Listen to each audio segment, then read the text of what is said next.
happening more of your to spoon. Politicians want to make their decision just to spoon. You want to know what happening in the ministry to spoon. Yeah, to spoon. Yeah, to spoon. You from Fonjama, Maryland to spoon. Yeah, to spoon. If you eat kepa, congratulate my brother to spoon. You got a spoon TV, you got a spoon radio to spoon. Yeah, to spoon. You want to get a news update, to spoon. What? Yeah, Rastafari. Kilibamba, kilibamba, kilibamba. Kilibamba, kilibamba, kilibamba. What I want? Yes, what you about today? Spoon TV. Yes, what you about today? Spoon TV. Spoon TV.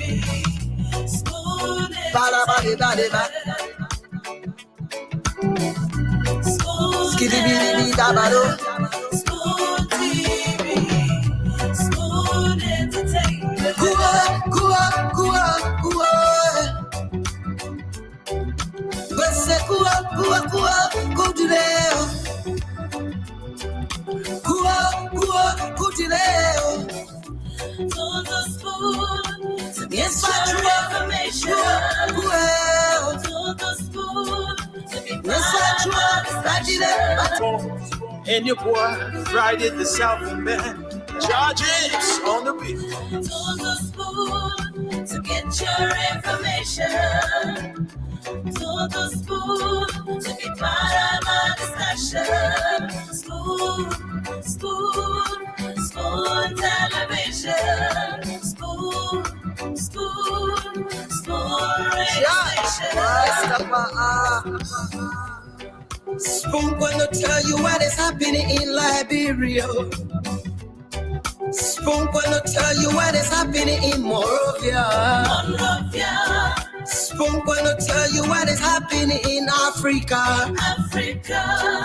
Just to spoon you ain't know. The children crying for starvation, just to spoon. You want to get a news update, my brother, to spoon.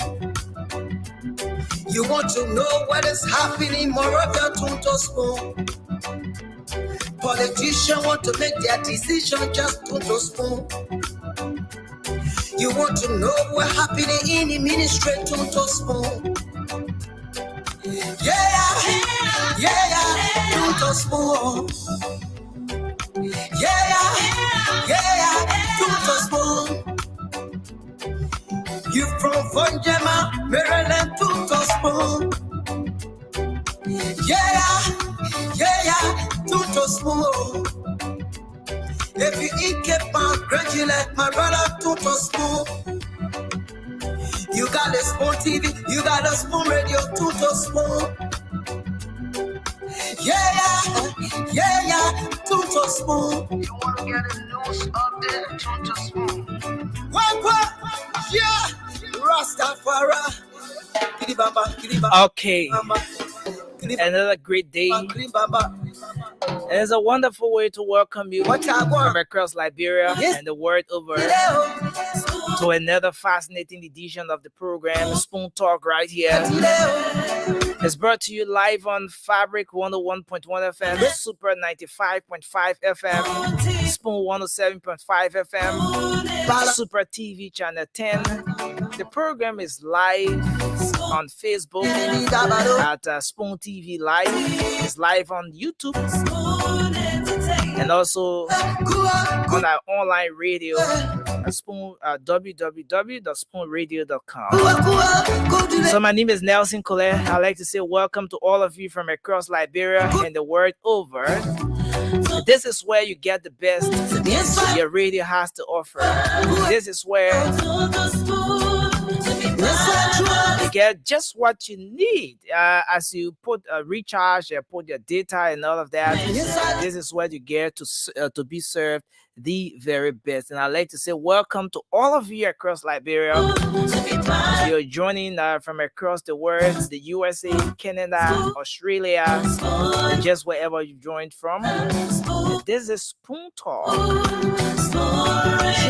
And of course, this is where you get to interact with the newsmakers. They are brought to you here face to face. They get to sit in the hot seats. You ask them your own questions. Of course, they break the news right here on Spoon Talk. So tonight is gonna be another firing one. Want to get a news update, my brother Tuntos. As the CEO and the rest of the team will be right here tonight. Politicians want to make their decision to make your night. So just get glued to your radio. Connect that whichever device you're using to a bigger stream. Call the rest of the family to join you, to watch, to listen to the show. Because tonight is just going to be another night. Okay, so we have the CEO has now joined us. CEO, good evening, sir. Nelson, how you doing? Yes, sir. I'm trying. Good.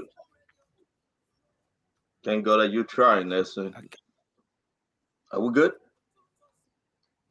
Okay, yeah, I think we're good. I think we're good. Super, Everything right? is good here. Yeah, we're super.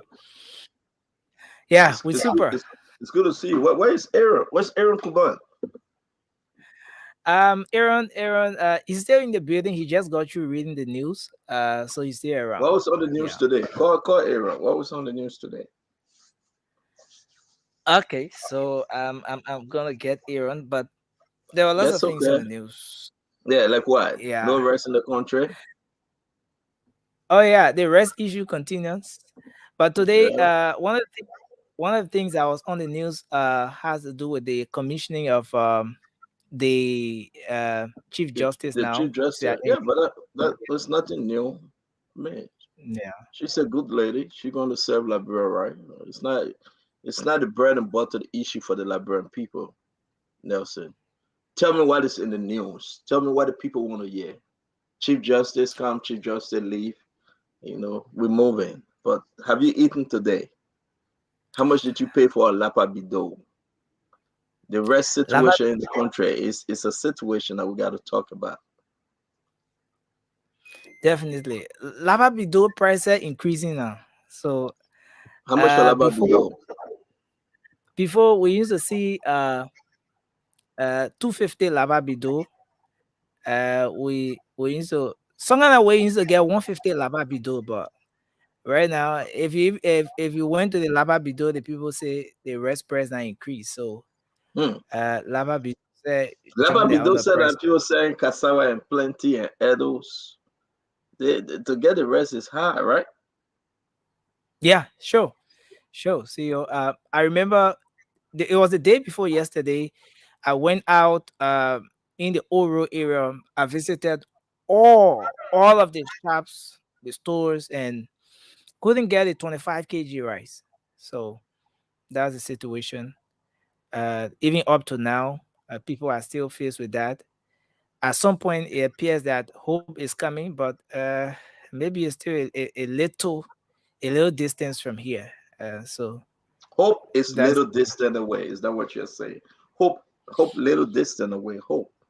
I want to send a shout out, especially one of my sister. Today is her birthday. Justina Adjuvon. Today the 29th of September. Happy birthday to you. That's my little sister. The Unigba wedding, my smaller sister, the last one. So I got to do this to get it out of the way, Nelson.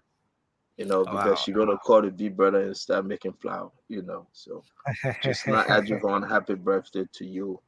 We're going to sing the birthday song at the end of the program. But let's talk about Liberia. Let's think about Liberia. It's all on my mind every day. I'm not too well, but I have to do this show. A lot of folks going to be joining us tonight, and we got to talk about the issue. Yesterday, we opened the phone lines. A lot of people complaining. From yesterday to today, we have not heard anything from the government. Anything. Can you imagine? Like the government just not, they don't care. They're just not serious. They don't give a damn. They will not say jack. And this is concerning that the people looking for food to eat, bread to eat. And when I saw the photo, when you guys were carrying the president live at the program, bringing in the new chief justice, right? Very, very nice woman. Woman that know the law-abiding person. I saw it in the group, the commerce minister, Mawani Deeks. And I said, are we serious? Are these people going to go places to celebrate and we are just here? Are we serious? You know that we're going to come on the show and show no concern, no remorse, nothing? They will go to gathering, they will eat, they will drink, they will celebrate, and they just don't get but you know what. No matter how you cry, the commerce minister she will not speak. She won't say jack. Finance minister Samuel Twe going from party to party in America. He doesn't care. Once they get it to eat, once they have it to eat, they just don't care. But fellow Liberians, man, it's painful. It breaks my heart. How people continue to cry. No food, no rice. And these people stay having party. 10, 11, 12, 13 million dollars. Where is it? Man, one of these will not say anything. Senator in America, his brother joined him, and they all just celebrating. And the people are suffering. This is embarrassing.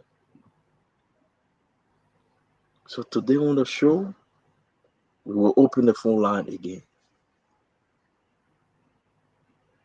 The president went to the ceremony. The president promised that he was going to go to the port to make sure rice at the port. He didn't go there. Did you see the president at the port today? You got any recording that President George Manaware was at the port today, Nelson? Nothing. What is important? Nada. What is important? Before we bring Kev, what is so important? Installing a new chief justice or addressing the issue of the Liberian people? You can do both. After that program, you should have gone to the port. You should have called a meeting to discuss the issue about who's telling lies and who's telling the truth.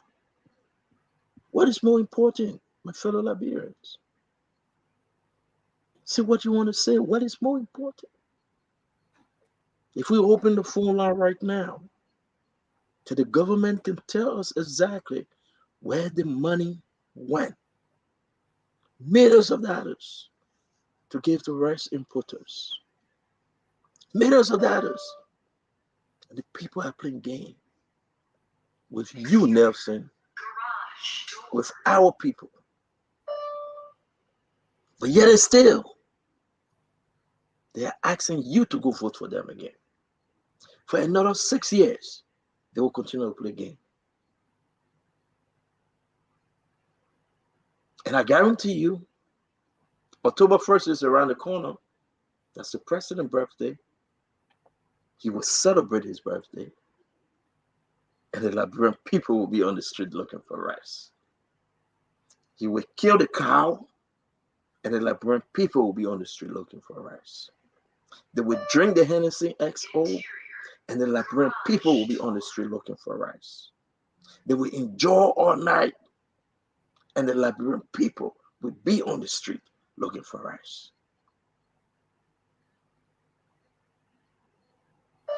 All those that listen to me, and I have surrendered it all. I really don't care. Because we have to speak truth to power.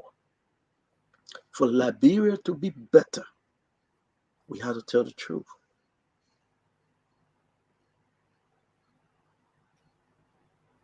We have a serious risk crisis in the country. A very serious one. The importers are mad.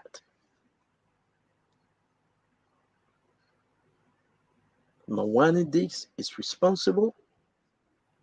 President George Manawea is responsible to answer to the Liberian people. Where is the money that was set aside? You told the importers you're going to give them some money. We need 1 million bags of rice on reserve. Million, 2 million, 3 million or so. Just give us 1 million. Just on reserve. Zero. Nothing. When we say these things, people say, oh, well, Stanton, what do you think? You really want to know what I think, though? You really want to know what I think? I can tell you what I think. I think that the country is in a mess. I think the country is in a mess. Let's have some serious conversation. Let's have some real talk tonight. It's not because of opposition or imposition or no position, like Lima Bowie said. It's because of the Liberian position, where we are today, where we find ourselves today. Look around you, Nelson. Get out of the compound and look around. Young man, you have to sit in the studio. You have to work. You have to do what you have to do. The little you make from the Spoon Network, you want to go find food. Maybe you got a son or a daughter. Maybe you have a family. You can't find no rice. Then the blame white people turn into Zogos. Then the government say this person has Zogos. You make that person Zogos. Why the person doing drugs? You cause the breakdown. Why the Liberian people are not educated? You the cause they are not educated. Why people don't go to work? You the cause they don't go to work. Why people want to protest? You the cause they want to protest. Why foreigners taking over of our economy? Because of you. Because of you. But we sit on the show. They care less. The condescending spirit. The people will vote for us. Where is the Liberian people position tonight? Do you think we were in a serious, rare country? Do you think we see the commerce minister standing in that program today? She will be at her office doing everything she can to find a solution to this mess the country has found herself in. Do you think if we're in a very serious administration, and yes, I said, you think the president will allow the commerce minister to be over there today? The finance minister will be all over the country, going from one party to another party? Are you serious? Do you think if we were serious, do you think these things were happening? Should we say that we just wasted another 5 years? I mean, let's have some serious conversation, guys. There's no joke. I may be your friend, though. I'm not perfect, but when it comes to Liberia, because we suffer for a very long time, and the people trusted one of our own, and one of our own have brought us this far, that they can beat the pregnant women. They can beat on our sister that went up to look for us. One of our own.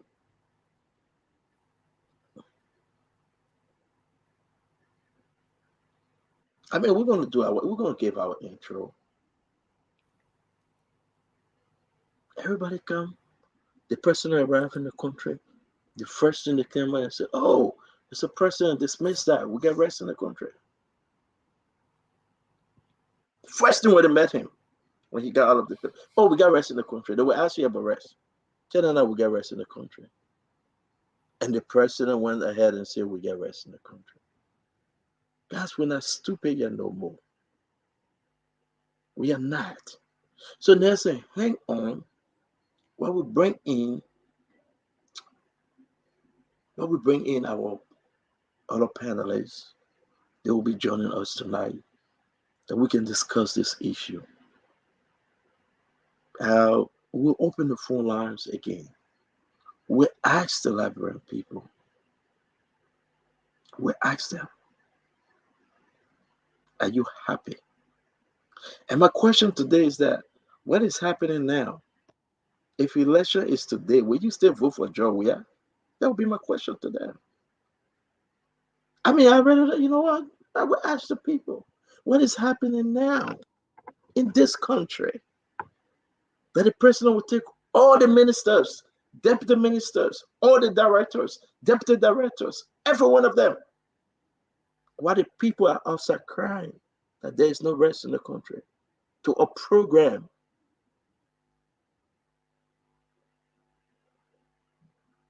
If election was today, upon the prevailing situation, that 7 the final minister is not in the country, he's having a party in Maryland and Delaware. The lawmakers then just have turned their back on the people, like the executive. Commerce minister having party in Liberia with the president. Nobody can touch her.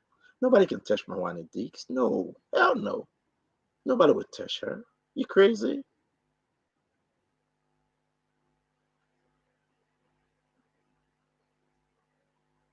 Who advising the president? Who look at him in the eyes and say, Mr. President, we are messing up? Who really talking to the president? Or is he talking to himself in this situation? They promised the Liberian people that they were going to put in money to help the importers make the rice price stable. They got some of that money. Where is it? Where is it, Mawane Deeks? But let me bring in the guys. We'll start the show by 4:30, 8:30. This is just a prelude of frustration we are seeing in the country. I'd rather be a friend to a very poor man, a beggar on the street, than to be a friend to the rich person that cared less for the poor man. Because I know where I came from. We gave you guys the respected time to do your intro, Kev Hassan and Dr. Peabody. Welcome. And then we'll start the show tonight. Kev, you go first, my brother. Um, you know, I'm hearing myself. Okay. Uh, Listening to your intro, and I will, I will urge everyone to understand that we are in a gullible society. If we wake up tomorrow morning and see our beloved country in a state of anarchy, wake up tomorrow, we see people going from place to place our country go back looking like the war days, then we will realize that we'll rather explain to the people what the cause of the issue than blame the government in a way. If I if I hear folks saying, okay, you have to talk to the people who need to talk, one ministry, I will understand that. But to blame the government and make the government look like the government is not doing anything is playing right in the hands of the same oppressors who brought our country to this stage. You know, there's a favorite thing that one of favorite word from one of my idol right behind me, Bob Marley. He said, when we quarrel every day, we're singing praises to the devil. When we say things every day, what we are doing, we are telling people who oppress our people, people who have billions of dollars, we're telling them they are good. We're asking them to tell George Manuel we are today. We're asking them for them to say to this government with the president that we are don't vote for this president, vote for the opposition who brought our country to this stage. I wonder sometime that we should think about what we're saying, what will come out because of what we're saying or our anger. I wonder if we will realize that we are misplacing our anger. Folks will show the roads into some of our country that look so bad and blame the president and say, no,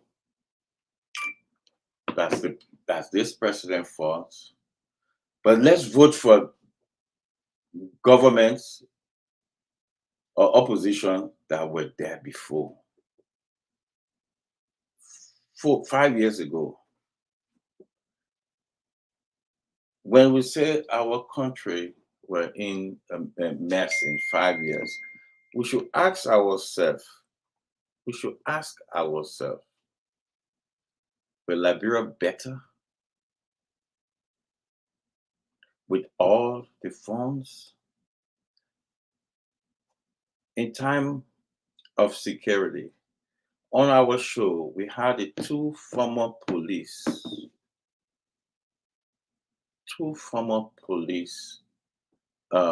director said on our show that they begged the last government, they tried, there was nothing to fix the police and the military. There were funds, they use it. When they went back, they said, oh, we'll fix it. We had them on our show. A.B. Kamara, Greggy, all the guys that was here. When we misplaced anger, guys, let's watch the time, guys. We got to go to the main show. We misplace our anger. We are singing praises to the devil. We allowing people who destroy our country, the wicked people that destroy our country, to tell them they were good. I always say this. It's like we're telling the rape victim that the rapists are our savior. That's what Thank you, we Kev. do. Thank you, Kev. Dr. Peabody. Good to see everybody, man. Good to see everybody. Yeah, good to see you that you back. I believe you back home, right? Yes, I'm back home. Good to see you. Yes, let me say this: the issue with the rights, you know, our people have been made credulous about this government. We have seen them stage information for our people to just accept. The fact here is this rest situation should not be placed on any previous government. It's been 5 years. They should have now learned what it means for emergency, food emergency in the country, other emergency in the country. This government should have been able to at least deal with the situation by now. The story of no rice, people are not happy. People are saying it. They don't have rice in the country. Look, let me tell you a story. Last week, Saturday, when I got to Accra watching the TV, the Ghanaian booed the president. They told him to get away because you know what? Things have become extremely difficult, and they were having this global citizen concert where you had Usher singing and others. He went to give his speech. The Ghanaian booed him. I mean, for about 20 minutes, they were like, "Get away, get away, get away, get away, get away! You liar, you liar, you liar!" Because you know what? They were fed up. You ride the taxi to tell you how things are difficult, and that's how Liberia is. They can't. The rice problem. Why would there be mixed information? You don't even see them making it a priority on this rice situation. The president not even come up to talk about it. The commerce minister have said nothing about it. It's like everybody just going their own way, and it's sad. These people are not even employed. You try to get food to eat, and yet you can't find the rice. Some people are just dying in their own home. That is sad for our country. They are entitled. The government is accountable to these people to tell them on what is happening with the rights. They are entitled to do that, and they have not shown any interest in saying that rights is in the country. For people all over the country looking for food, they can't get it. They're going from one place to another trying to find rights. And if the Liberian can find rights, you know what? It's sad because it will be difficult for the country. I don't want to say it, but we all know what happened when April 12th with the civil rights thing. So folks got to be careful, man. When a man is hungry, he's hungry. That's all I can say. Thank you, Dr. Peabody. Sintomat and George. Well, it's good to be with you guys again. The issue about this rights is getting serious, and I pray and hope that the Liberian government will finally break the silence and start to give the Liberian people some understanding about what's going on with the rights issue. There's no time to shift any blame. This issue is this we have a government in power. They are the one who's responsible to ensure that we have this commodity on the market, and they're being part of the fact. Noise. I don't know. See your thing. It's not from our end though. You guys hearing noise? When from your end. Yeah, everybody mute. That's fine. Everybody mute themselves. Go ahead, Georgie. Yeah, so it's very serious, and by now we thought there will be some either emergency cabinet meeting or something of that nature to address this issue. And the Minister of Commerce is the one who is disappointing me a lot because it falls on her purview to ensure that this issue is addressed. But to keep silent and just not talking about it, people are speculating. People are coming with all kinds of things, and you don't blame the people when they start to say what's going on there, what they think that's happening. And especially now, we heard about the money that was given for this rice subsidy. And the question has been, and even some of the importers are talking, but some of them are afraid to even come up public to talk because they fear that if they talk, maybe they will pay the price for it because now how our country looks, not only this government, but once you talk against the interests of the administration, they come after you. So the importers are not happy. They are afraid to come and speak their mind, but it's a serious issue. And talking to some members of the government today, some of them they all are concerned too, and some of them put the blame on it. Say, but Minister of Commerce, I mean, why is she so silent? I mean, is it because she's one of the president's closest confidants or what? Why is she silent about this? Something that's serious, and she's as if though that they're doing us a favor. You're not doing us a favor. Liberian taxpayer money you are enjoying. Like the CEO said earlier, over 40% came to this UN General Assembly for what nobody know. That's why they don't put the names of people up. But I know, remember during the Doe administration, whenever Doe traveling, we have all the people that travel with the president, they had the name out. But because over 40 of them came here, and some of them, if you notice on some of the videos, some of them are even hiding, they didn't want to be seen. But they came just to come for a pleasure trip or what? Because the president came for a few days, and while all of them were coming, and each of the people that come on this trip, they receive DSA, the daily subsistence allowance. I think about $350 or more. Who knows? And it's a serious thing. So I just pray and hope that they would hear us today. The Liberian people will open the phone, they would talk, they will express themselves, and the government will react. Because it's getting serious, and the people already said there's a political commodity you don't want to play with, Liberian rights issue. So I will look forward to more discussion, and let's see how far we're going to go over today. Chairman, welcome. Talk to us. It's good to see you guys.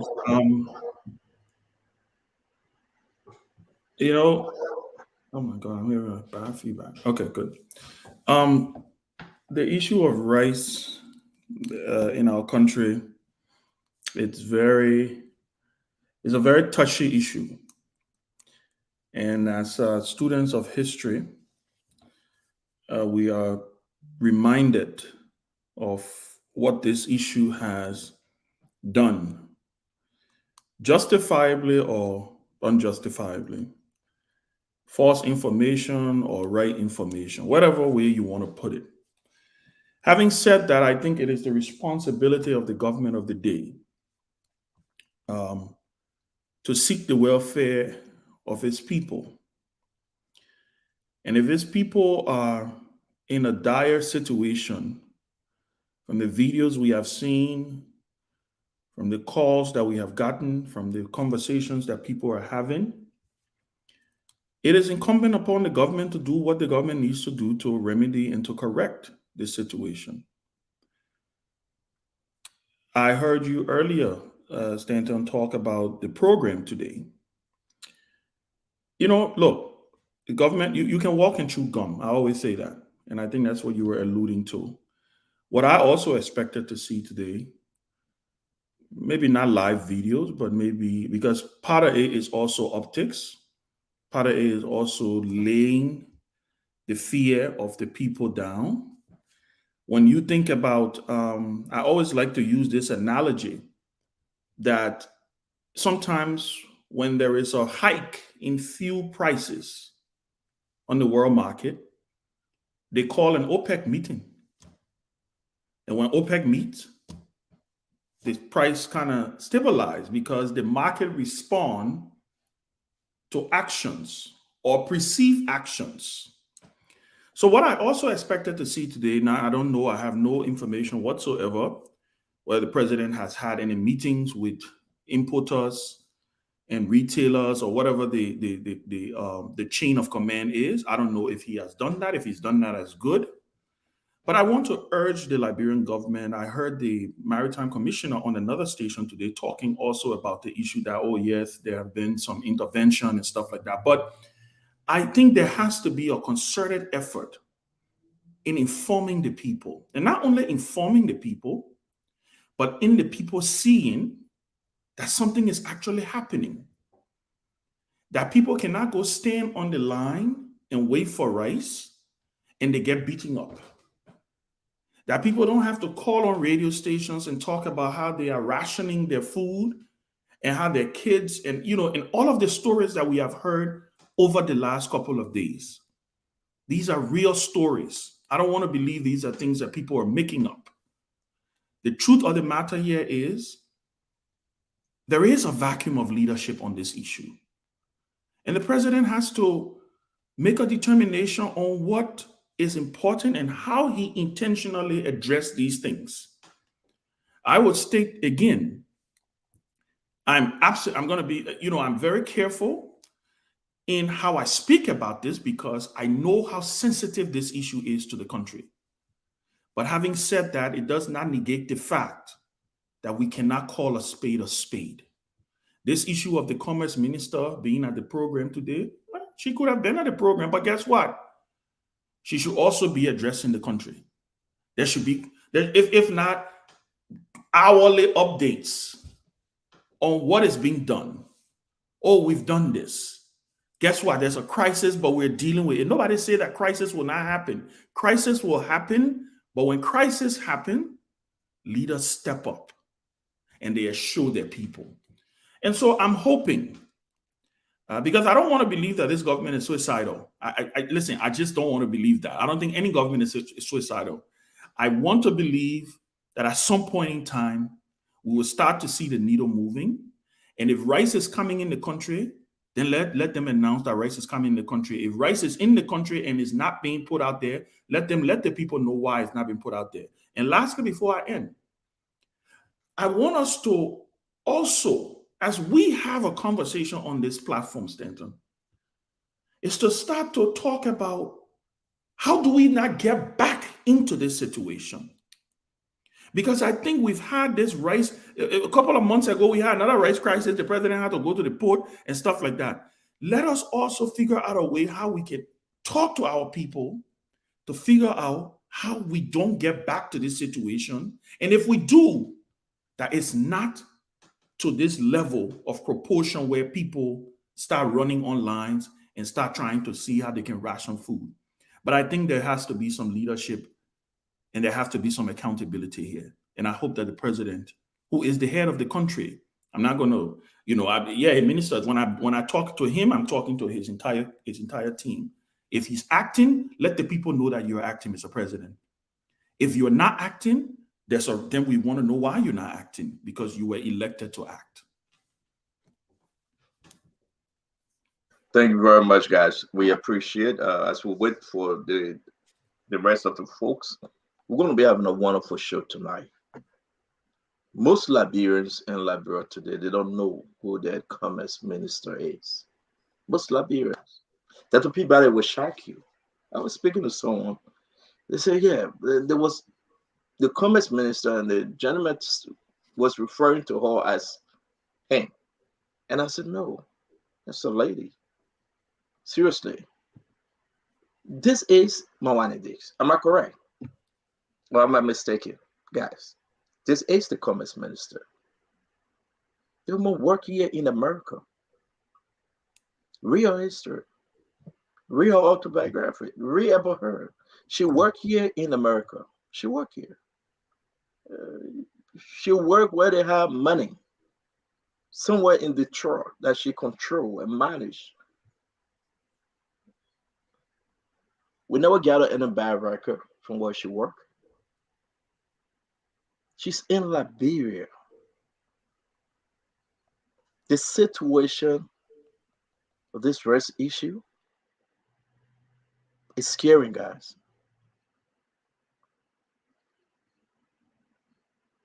Put aside friendship and think about your fellow Liberians. Imagine during the war where you had nothing to eat and people turned to be beggars. Either Mawani this know exactly what she's doing with the president approval, or the president care less on what Mawani this going to do or what she's doing as a commerce minister. Either or the president care less and say, Mawani this, you can do anything you want to do. I won't say fine. This is the commerce minister. We'll show you the clip when she was at the program. They sat together, Samuel Twe, Mawani Diggs, chief of staff. They have agreed and said, we will pay the importers some money to keep rice price stable. The question to our fellow Liberians, where is the money? How much was allocated? How can you turn your back on the Liberian people, Mr. President? Samuel 12 is still here. Say he's on a conference. He attending every party.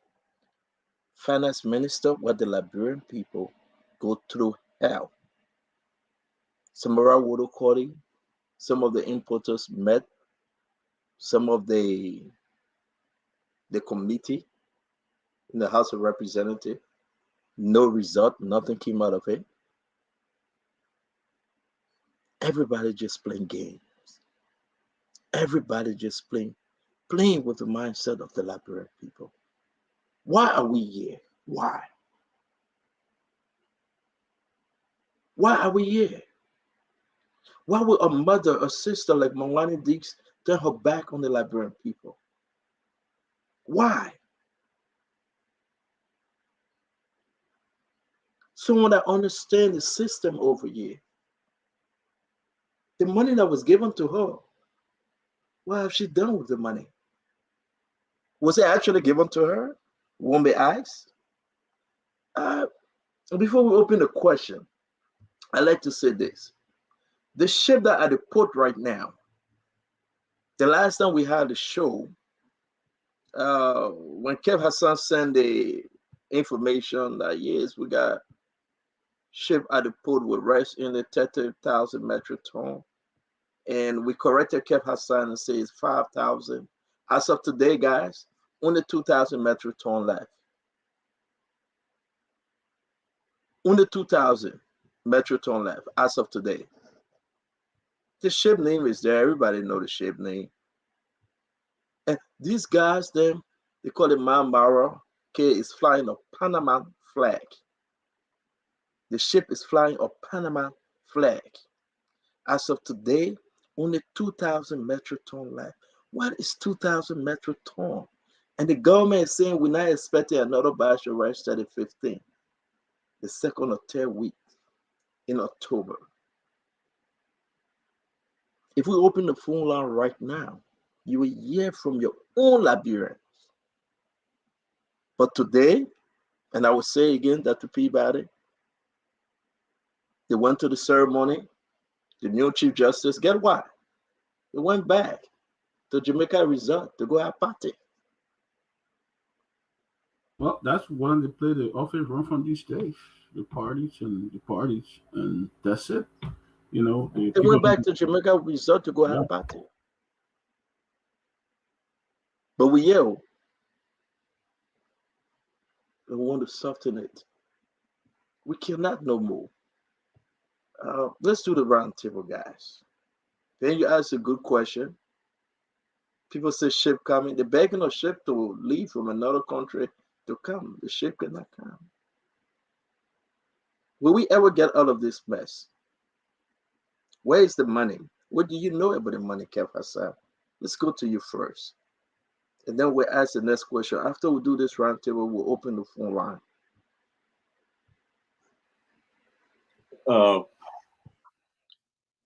I repeat again, it's okay to tax your government. It's okay to hold your government feet to power. But what is not okay is to let the Liberian people or tell the Liberian people they're going to Jamaica to have a party. I think it's a sign of incitement. The people are angry, they will get mad. If these people go on the street tomorrow and say, "Oh, they're having a party," do we know if they're having a party? There are arrests coming, and you cannot the ship. You cannot go to the ship like a taxi. Hey, stop! Can you take this thing for me? To say they're begging the ship to come. The ship is not a taxi. I'm worried about the rhetoric because rights issue is a serious issue. I remember, Tommy should remember that Osama Kando told the Liberian people that he should eat cassava. Tommy should remember that statement. He said, "You can eat Ed will eat cassava." The people got angry.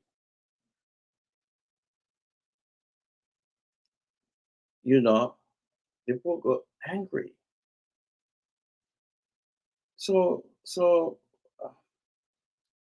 um, I just think that it's okay to hold the government free to fire as your government. It's okay to say things, but it's not okay to say certain things because it got to be it could be turned out a dangerous thing because somebody out there and say, oh, so they don't care, they're having party at Jamaica. No, no, I really don't think it's the right route to go. That's my take to this rice issue.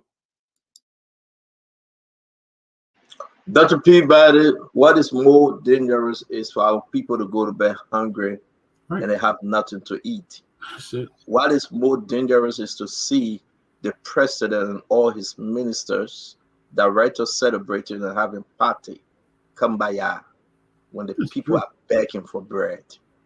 What is more dangerous, Dr. Peabody, is to sit and accept this just because of friendship and relationship. What is more dangerous is to take the taxpayer money and guess what? Give it to Mawani Diggs and she cannot answer for the money. What is more dangerous is to sit here and see Semen Toye in the United States attending every party and the Liberian people are suffering and crying. You know what is more dangerous? To have Legible Rennie saying nothing. After the president left, he stayed in the country and he's celebrating the joy of being an information minister while Kev Hassan is doing his job here on Spoon Talk. That's what more dangerous. What is more dangerous? The president have not spoken about the rest issue. The only thing we heard from Mr. President, oh Lord have mercy, when he arrived at the airport after the coming, happy birthday. While you were away, sir, there's this concern about the scarcity of rice in the country. What's your take on that, sir? Well, I'm glad I was away, but again, Liberia would need to not just listen to the street. You know, this happened. This is not the first time. It happened more than 4 or 5 times. The last time was at the Freeport to make sure that we got rest, and those that are responsible for bringing rest, they told me that we have rest up to next year. So that I listen to them, not those that just want to say anything they want to say. So I don't believe that the rice scarcity. I believe that there's rice, and we're going to verify again. You know, just for you Liberian people to let you know that we should not listen to the noise in the street. You know, and this is a country we want to protect. You know, and want to make sure that we have everything that Liberia needs, that needs and wants. So we will check again because they say where smoke there's fire. So since and that's is dangerous. That is the more dangerous thing. Mm-hmm. For you to have folks around the president. And I will play this again. Let Liberian. Where is Nelson Collette? Somebody please check with our producer in studio. What is more dangerous? What is more dangerous to care less for the Liberian people? That is what is more dangerous. You want to sit over here? You have Samuel Twain jumping from party to party, Maryland, Washington, D.C. He will be in Delaware this weekend. And the people in Liberia what's all you your No, listen, Cap. No. This is not a laughing thing anymore. No, I'm just I'm laugh for this one. I must say this. Legible Rennie refused to go back. The president left him here. President went back home and here. Information minister, commerce minister, finance minister should be having a very strategic meeting concerning this rest issue. Let me play this again. Liberian, listen. Let me play this again. This is what dangerous. Thank you for coming. Happy birthday. While you were away, sir, there's this concern about the scarcity of rice in the country. What's your take on that, sir? Well, I'm glad I was away, but again, Liberia would need to to not just listen to the street. You know, this happened. This is not the first time. It happened more than 4 or 5 times. The last time was at the Freeport to make sure that we got rest, and those that are responsible for bringing rest, they told me that we have rest up to next year, so that I listen to them, not those that just want to say anything they want to say. So I don't believe that the rest scarcity. I believe that there's rice, and we're going to verify again. You know, just for you Liberian people to let you know that we should not listen to the noise in the street. You know, and this is a country we want to protect. You know, and want to make sure that we have everything that Liberia needs, their needs and wants. So we will check again, because they say where smoke there's fire. So since Can somebody rather hear this? And when we speak about this issue, we talk about the danger of speaking the truth. This is what makes the situation more dangerous. This. Mawani Dix is the problem to the situation. Mr. President is the problem to the situation. This is what makes the situation dangerous. She told the president we had rest in the market. She told the president there was a lot of rest. And guess what happened? The last 2,000 metro ton as of today, the ship is about to leave. I will show you guys the picture of the ship. Let me go to Dr. Peabody again. Dr. Peabody, please. CEO, the president made a remark. He said, where there's smoke, there's fire. So it means some truth got to be behind the fact that there's no rest in the country, But I think the commerce minister should be more robust in addressing this issue. I don't know whether she was aware of this issue before she went to trial with the president, but she should have known this, that what was going to happen. We will continue to be in the same problem all the time. You don't know when the rice is finishing. You don't know that the shortage. Why we always run back to the same thing all the time? The rice shortage. Look, I don't have a check and balance, or you're checking on the inspector general is going out there and checking the various importers of rice, and I think it's about time that they start having regular meetings with the importers of rice to see where we are at a certain time of the month, a certain time of the year. The regular meeting passed, Dr. Peabody. The people want the money. They owe them. Regular meeting passed, Dr. Peabody. The people want the money. The government owe the people, Dr. Peabody. This is the thing we're talking about. And Information Minister Kev Hassan would tell us that this is dangerous. No, it is not. I'm sorry to interrupt you. One of the problems I have with this president is placing the right people in the right place. Mawani is a darn good educator. She should probably be at the education ministry, running that department or somewhere at the university and doing some great. She's a good educator. That's what she has done for most of her life in America. But you took her to a commerce ministry, she may not be able to deal with the wave of the issue at the ministry. That's not her area of studies. That's not her expertise. She's an expert when it comes to education. Put people in error so that they can deliver. If you put the wrong people inside an error, they will not deliver for your government. And this is what we're seeing across the board in this government. You see, because it's not a situation the rest of the country, but yet still they are traveling, and if you leave the country, you're not updating the president what's going on, and he come out and say, "Oh, I think that is right," but then he said, "Oh, where there is smoke, there is fire." So who's saying the truth here? So I think the president should have been updated, and the president should make sure, because this is causing a serious problem for our country. It's very repulsive. It's bad for us as a nation, and the people are feeling the weight of it. Something has to be done by this government. Thank you, Dr. Peabody. Thank you. Senator George. I think something is not right, because knowing this president if this rest issue was under control, you would have seen him at the port the port of Monrovia today, or maybe in the last 2 days or so, he would have visited the port. But there's something that is not right, but for the fact that they are silent about it, this is why people are making having speculations, But something real is not right, and I'm just not happy that they are silent about it. People reach out to them, and they are not responding. They are ignoring everybody, and even people in the government now, they are all talking now, giving information that the problem is with them, man. And this issue about the subsidy that was given for the rice, that's where the problem is. I'm informed.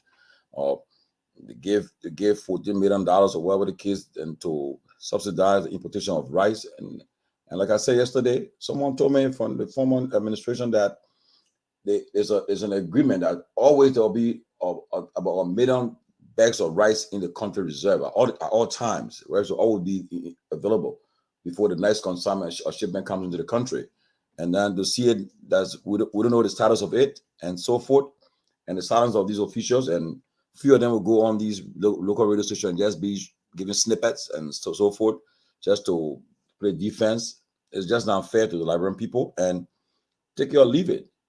If it's an election, you come to election. You cannot let this issue of Liberian staple food, rice, start to take center stage, and it's important. The president came from the UN General Assembly, and now you see his whatever goodies he brought for the Liberian people.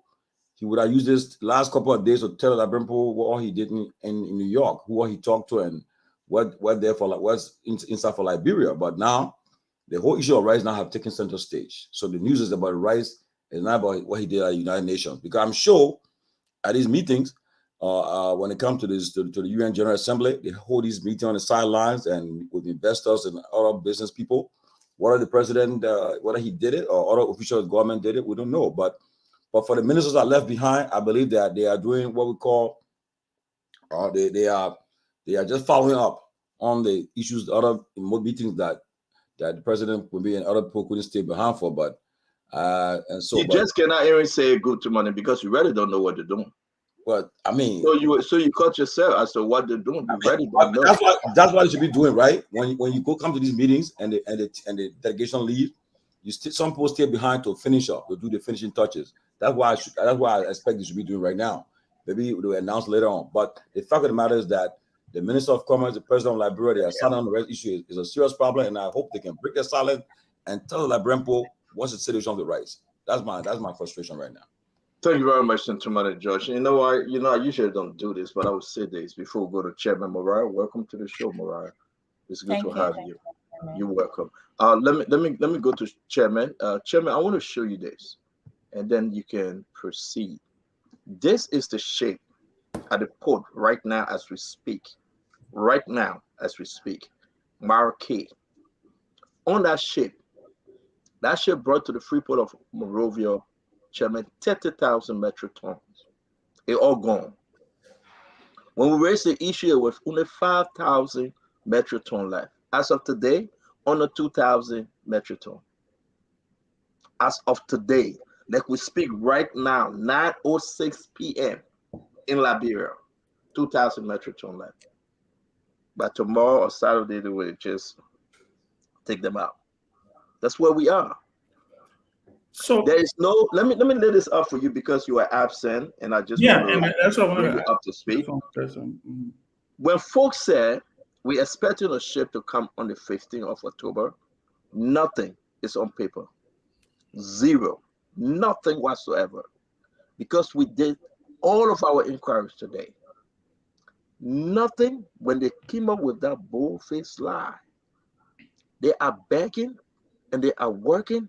They are begging and holding the feet of the group they call SWAT to help them push, to rewrite a ship, to bring what is on that ship to Liberia. Before you come, Chairman, because you're quick to go and we don't see you after 2 days. So let me give you all the information that you can lay the thing out. Let me say this to you. This is President George Manaway. Kevin, and we start with these people. We said that rice price will never go up. It will stay the same because this is our staple food. So I'm here today to verify Because I listened to Mr. Sherry just yesterday at my office. I listened to so many journalists, and what they were saying is contrary to what we see here. So what we need to do is to give the rightful information to the public. And then this is what we're doing. This is our country. If anything happens in the country, all will be vulnerable. So when press are giving misinformation, it's wrong. And this is my problem with you people. You know, you need to come and ascertain. What's wrong with you coming to this store and look here and go to all the rest dealer and let them talk to you so you can tell the public instead of making up your own story. And this is why I left my job today to come here. Because this man promised me 2 years ago that there will be no rest shortage. And what we see here today, rest is now short on the market. Rest is available. Now, how the rest is distributed, who buying it? So, Chairman Ben Savi, seriously, it was then, I think you myself spoke on this clip. Today, President Weah can never do that. He can never go to the port to point out to say, I have 2, 3, 4 warehouses for the rice. That's why they went to the party of the new Chief Justice. They went home to go celebrate. He didn't go to the port. But you go ahead and talk.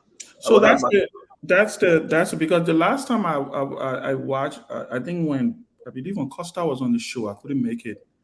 And for the record, I didn't make it because I was doing the most important job in my life, which is being a father. Congrats. Let me state here. And the last time Stanton was on this show, I mean, when Costa was on the show, there was a. Hey, you didn't hear that part? Yeah, what's that? He know it. He know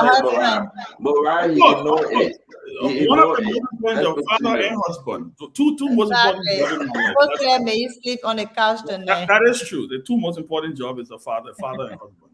But let me say this: there was two schools of thought, and I'm glad that you brought that up, because I do remember when the president landed in the country, he said he was going to the port the next day.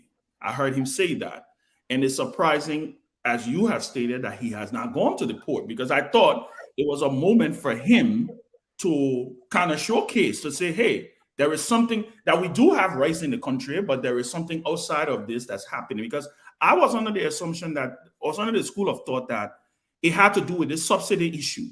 This issue about them not giving the money, them not making the money available for the subsidy.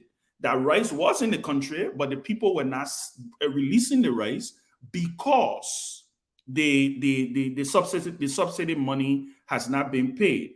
But if what you were saying, if what you were reporting, that we only have, because I think you said something like only 2,000 metric tons in 2,000 as of now, while we're speaking now, country, 2,000 metric ton on that ship. The ship, and let me say this again. The ship brought in 30,000 metric ton. 2-3 days ago, we were speaking on this issue. When Costa was on the show, you have 5,000 metric ton left because of the rain. They couldn't take those rice out. So now, on the ship, today, on the ship, only 2,000 metric ton. So the question that I'm asking is, and this is the question that the government needs to answer. I hear you when the issue about the ship. What happened to the strategic reserve? Tommy Lin talked about the fact that you got to have, I think, a certain amount of quantity of rice in the country at all times. I want to believe it's called the reserve, right? Are we saying that there is no rice in the country and only 2,000 metric tons is sitting on that ship? Is that what we're saying here? If that's what we're saying, then we definitely do have a real crisis. But that is the clarity I want to know. And I have tried to reach out to 1 or 2 people before I came on the show, and I haven't been successful. And for me, like, I agree with Tommy, that is where my frustration is. The frustration here is the lack of information, because I'm still finding it hard to believe that any responsible government will sit and watch the entire stockpile of rice in the country deplete. So what is the story? Is it only 2,000 on that ship, or is there rice in storages that have not been let out because of this subsidy issue? Because that is where I think the conflict is. But I do agree with you. The issue of information sharing is important, because all you have to do is to let the people know this is the crisis we are having. This is where we are. This is how we intend to solve it. And I think the people will come along instead of you allowing people, because if there's no rights in the country, there should be no reason why people should be standing online and getting beaten up. That is the problem that I'm having. And if you do have more information, I would really appreciate if you can enlighten me if that's what we're talking about. We don't have any rights in the country, and the only rights we're depending on is sitting on that ship, and the reason they haven't unloaded it is because of weather. Can anybody speak to that? Chairman, we cannot disclose our sources and no weather. No, I'm not asking about the sources. I'm just saying. Yeah, I'm just saying to you, Chairman, the government of the Republic of Liberia under President George Manawia should go to the port tomorrow and point finger like he did the last time and saying these are all the warehouses. We got rice in the port. We have rice here. The president would do no such thing because there is no rice at the port. Okay, so your sources are telling you, Chairman, absolutely the rice, as they're taking the rice from the port, right? The importers getting this rice. What is left? What is left? The little. Can't even feed Newcombe. Before you talk about district number 17, district number, the entire district 16. Giving a break. President George Mann, where he was warned, don't go to that port. You will go to empty warehouses. After the program, go back home. Why Mawane Diggs is not speaking? Look at what we got from the Commerce Today website. We're going to show all this thing. They put false information than the reality. Our people need help. Don't tell me I'm your friend. I'm not your friend. When you suffer in the Liberian people, enough is enough, man. Mariah, please talk to us, man. So, thanks again for highlighting this rights issue. And I think it's important that we continue to talk about it. I know from Mr. Cummings' camp, they've been very measured about how they respond to this issue again. Like I said last night, it is a very sensitive issue. It is basically, we're sitting on a time bomb, and depending on how our political leaders address this issue, it could run over. So they are trying to get all of the facts, trying to investigate the issue around the rice shortage, around the issue of the subsidy that was given.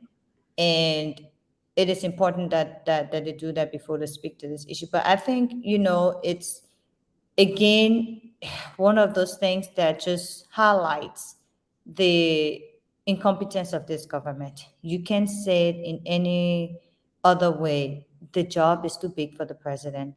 And it's too big for the people that he's entrusting to take care of these ministries and agencies. Come on, we have people who are in positions that they're either unqualified for or they're misplaced. For crying out loud, the Minister of Commerce, her role is in education. She was head of a university in the US, very smart woman. She was even head of higher education before she got appointed. But her job, her expertise, her role is in education. That's where her experience is. And you put her to commerce and expect her to work magic. And we have several of these cases where they either misplaced, put in the wrong positions, or they're just plain point unqualified for the position. And I continue to tell people, there is no substitute for knowledge. You know something, you know it. They say anything you know is older than you. And that's a fact. It's almost like Mr. Cummings can always say, it's almost like asking him to go fly a plane. He's not a fly plane. He's not a pilot. He ain't got no education or experience in flying a plane. But if you put him into how to run a business or how to manage an economy, that's something he can do. So we need to understand that the president's decision, he always says, oh, do not assess me on the basis of my speech, which we clearly know is nothing to assess him on, but on the basis of my decision. But his decisions are clearly very poor decisions. If you appointing someone like Koji as mayor of the capital city of Monrovia, That's a clear indication of a very poor decision. You appointing Alvin Wisse as Assistant Minister for Technical Services at Agriculture, that's poor decision making. So there's a trend of the president making poor decisions and putting people into positions that they're either unqualified for or they're clearly misplaced. And these things have a trickle down effect on the country and the lives of the people. Look, government, like private sector or corporations, is about productivity. In the private sector and corporation, you work to make sure that your customers are satisfied. In government, you work to make sure that your citizens are satisfied. And as we can see, the citizens are not satisfied.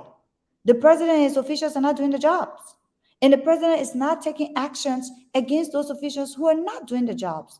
And these things, right? I always say, Madam Sharif made the presidency look so easy. It is not. It is not an easy job. It is not, I continue to say, it is the highest, most powerful, most sacred position in the country. It is not an easy job.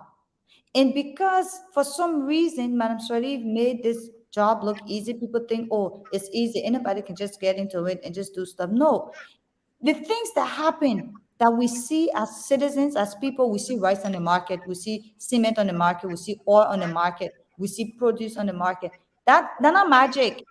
There's a whole machinery of people, of processes, of procedures in place to ensure that these things are happening.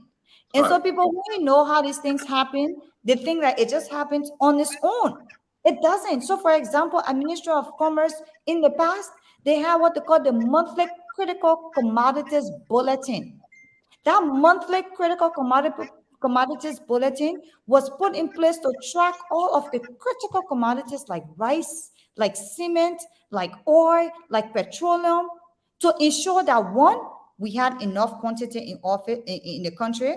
Two, even if there was any kind of shock from the international community or from other countries that we were importing from, we had enough in stock to carry us for at least a certain number of months Thank before you, we get. Barak. And so we had people who had the expertise, who had the knowledge, who had the experience of tracking these commodities. Because mind you, as much as we want to depend on importers, they're business people. Their job not to satisfy citizens, their They'll job is make money. Hell yeah. to make Make money. money. So if the But government is we'll not come back to you. track, Laura, if the we'll come back government to you. I is not know. keeping track of these commodities, if they're not working with finance and transport and MPA and LPRC to ensure that all of these things, whether it's the buffer stock, monitoring the buffer stock, providing the data for the foreign exchange, looking at the prices on the world Well, market, who knows, the Mariah? Maybe technicians they are. Maybe who they are are supposed to working do with all them. these things. Maybe they are working with them, but that's another story because when you have some money set aside to pay importers and nobody know exactly what's happening with that money, that's the question. Kev Hassan will come to you. Mo Ali, welcome to the show. We'll get back to you on the round table. Kev Hassan, the question remains again. We got more video coming up on this rest issue. The reason why President George Weah cannot visit the port, the reason why Mawani Deeks will be quiet forever, Swap agreed to bring in arrest, rewrite arrest ship to the port, and all these other stories they're telling us. We're going to ask the Liberian people after this round. We'll open the phone line and ask them the question. Day number 5, since we ran this story, what's happening with our president? Do you really think he cares about you? We ask the question. Where is your finance minister? He having a party in Delaware this weekend. Where is your information minister? They all were left back in America having fun while you Liberians, you are suffering, moving from door to door, begging for rest. We got more videos. See Liberian at the port. I will show you guys this video. See Liberian at the port, Chairman Ben saying, see them. The woman said yesterday they beat me just to go beg for one beg arrest for me to pay for it. Why should President Weah even went to that program today with Mawani Dix on his side? As a good leader, will you do that? Yeah, somebody at my front door. Honorable Kevin, son, please speak. Okay. Well, like I said, when when folks come on this show and listen to some of the rhetoric,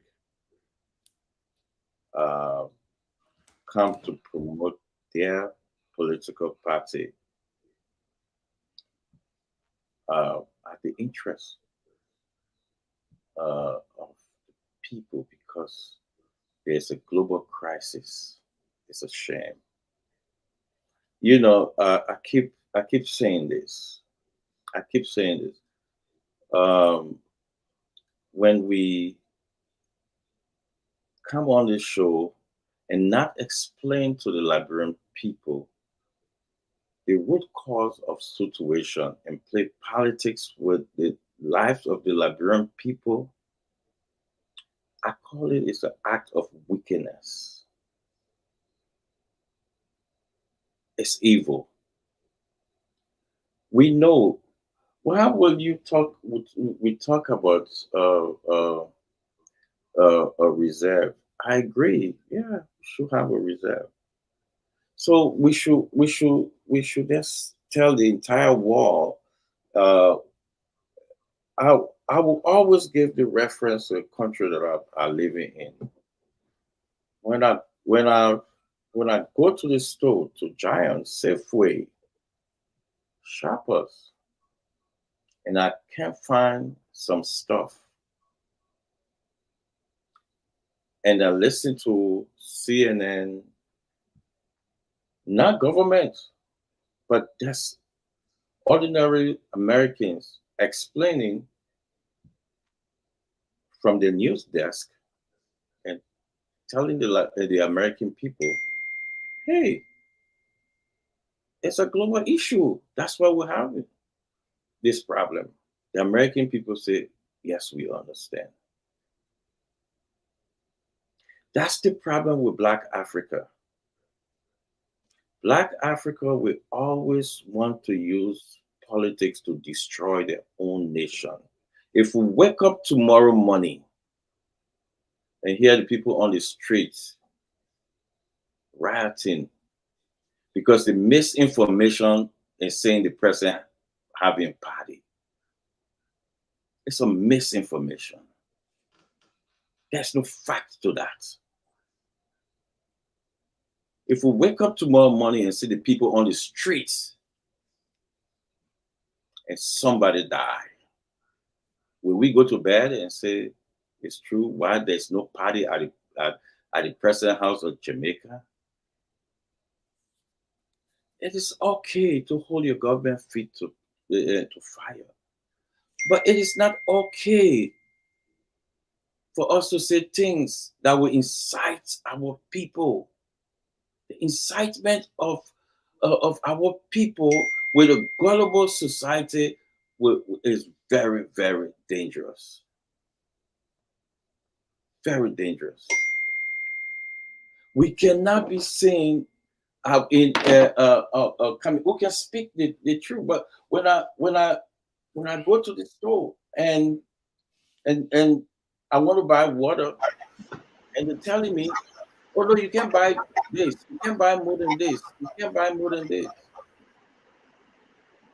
We saw during the COVID time. Just 2 minutes, guys. We gotta move. We are many here. Let's do 2 minutes, please. Yeah, I guess we will have to time everybody. But let's do that. Yeah, if I you just take me off what I want to say. But let me say this: during the COVID time, yeah, man, during the COVID time, when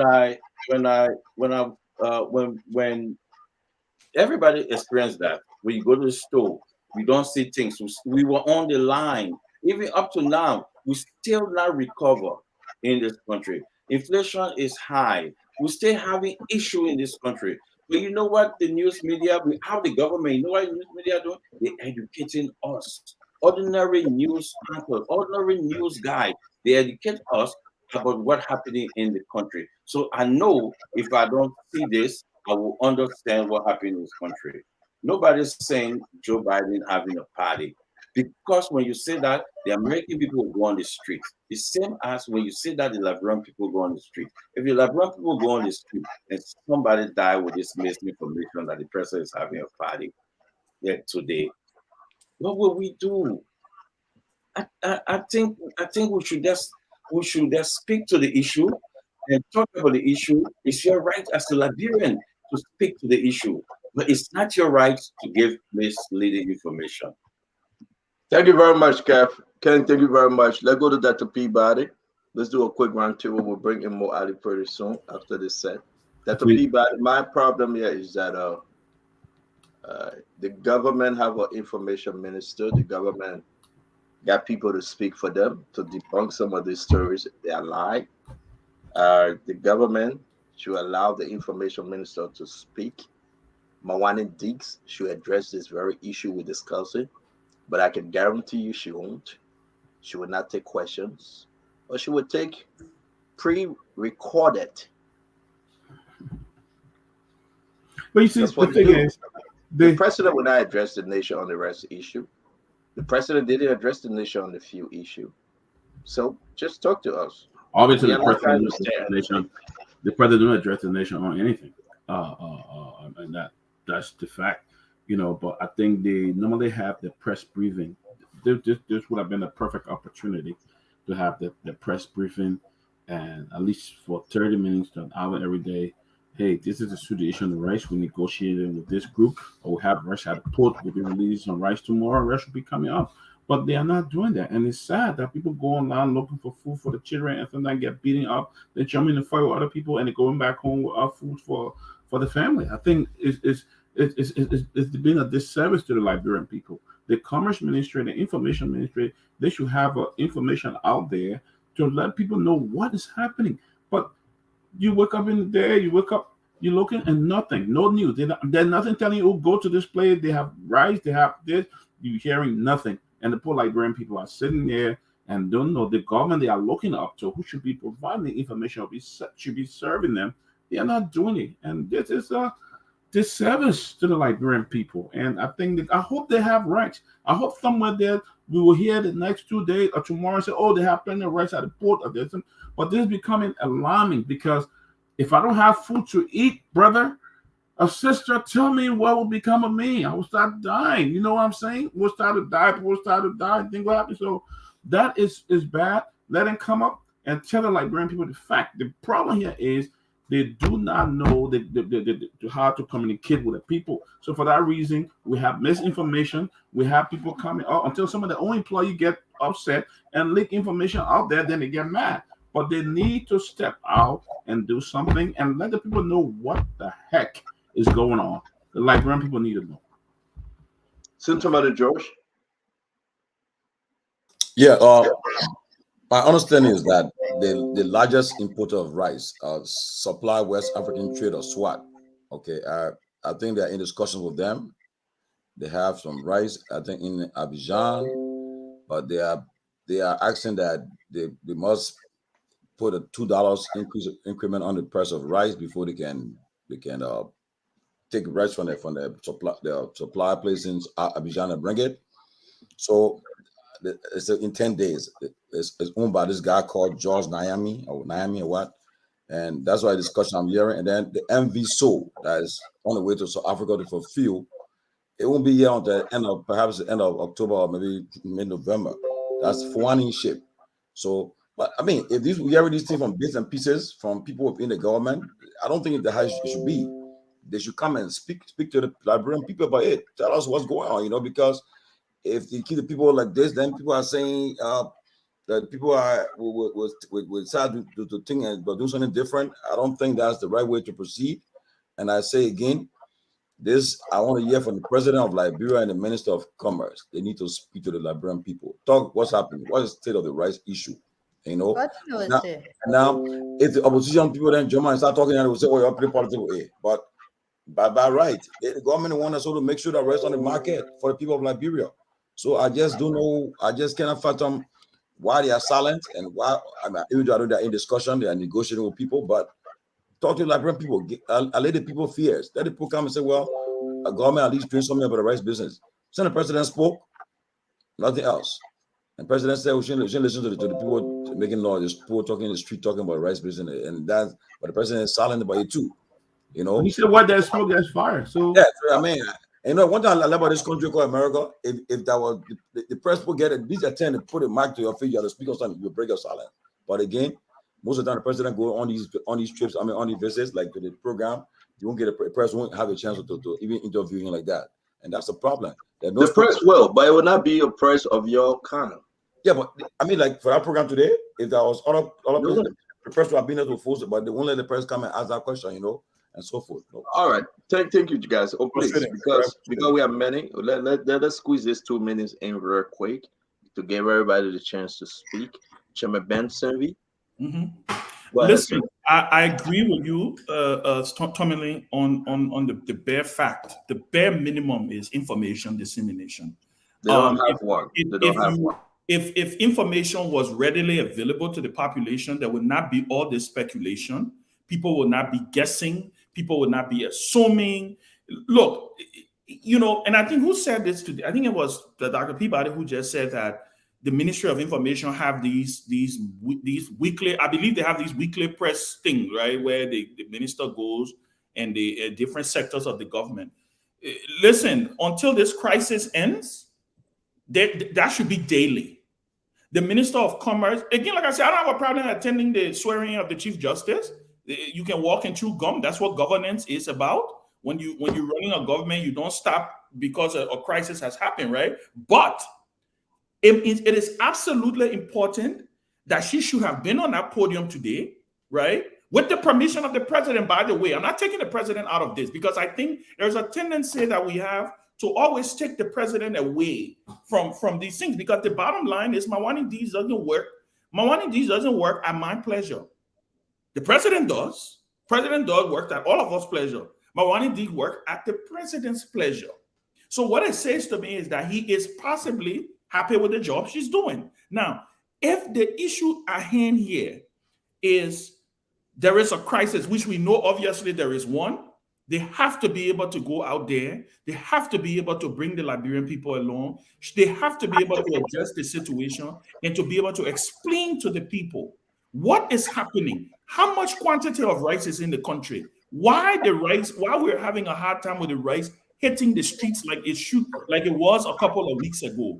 All of these things will be able to get us. Go ahead, Mariah. Ask Ben. Ben, if you were president and you went to the swearing of the Chief Justice today in this crisis and you saw the Minister of Commerce, what would be your first question to her? Oh no, but first of all, let me say this. The Minister of Commerce, my point here is two things.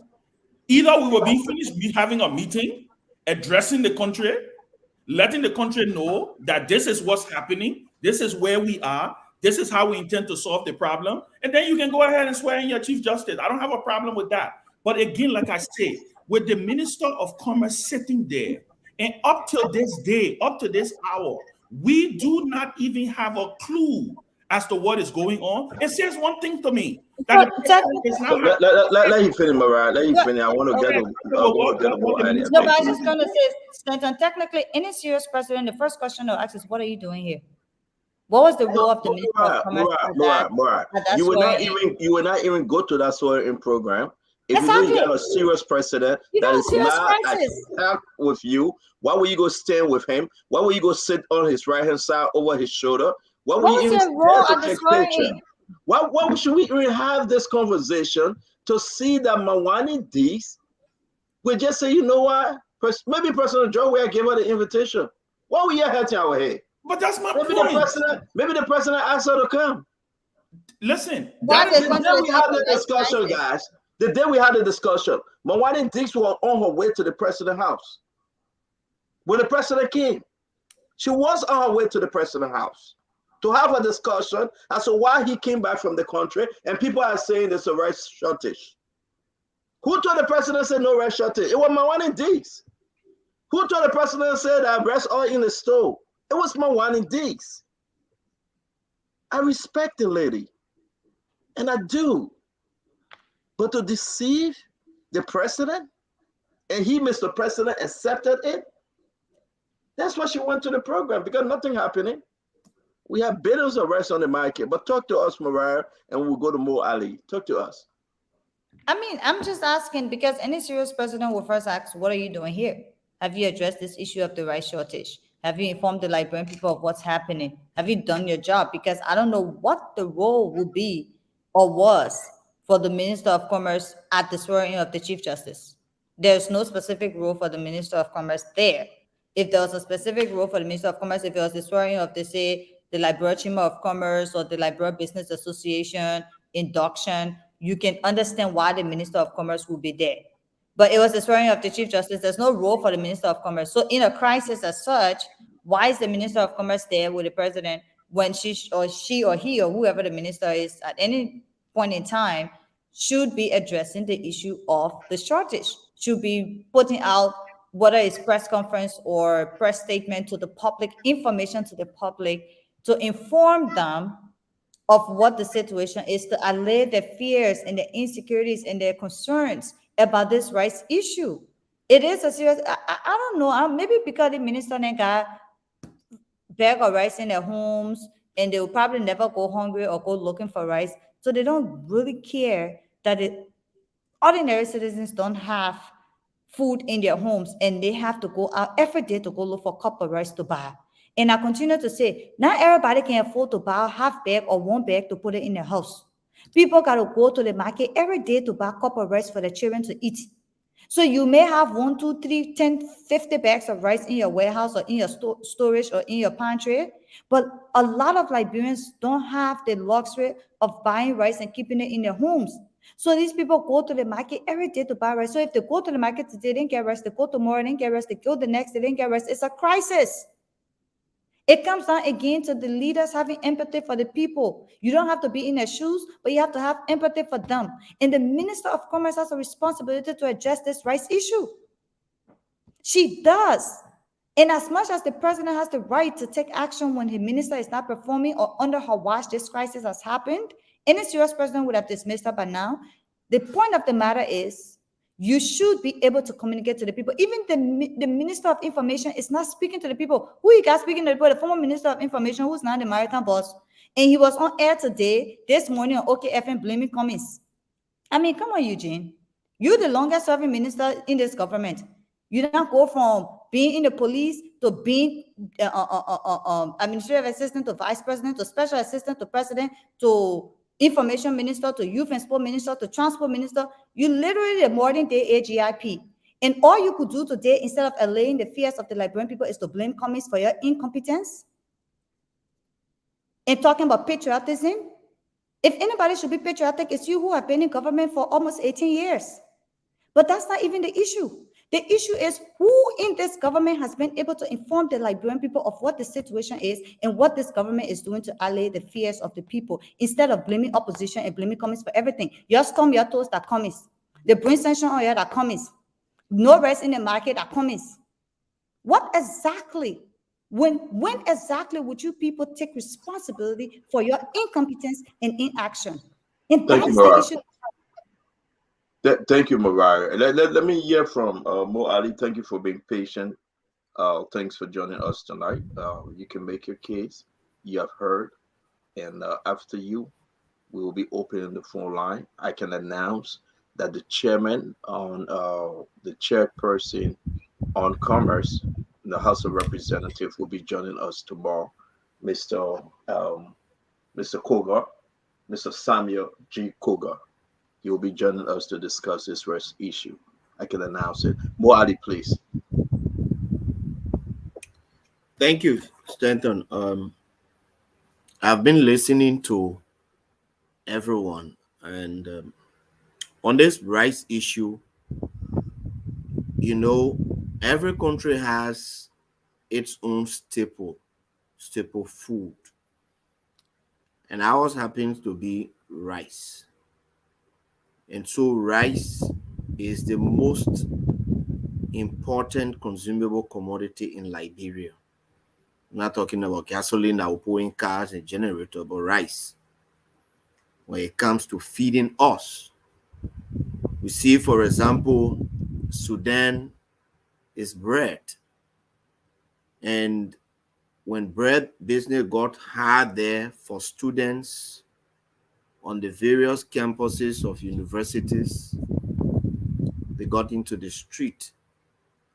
And one of the most brutal dictators in Umar al-Bashir term came to an end because of uprising for rice.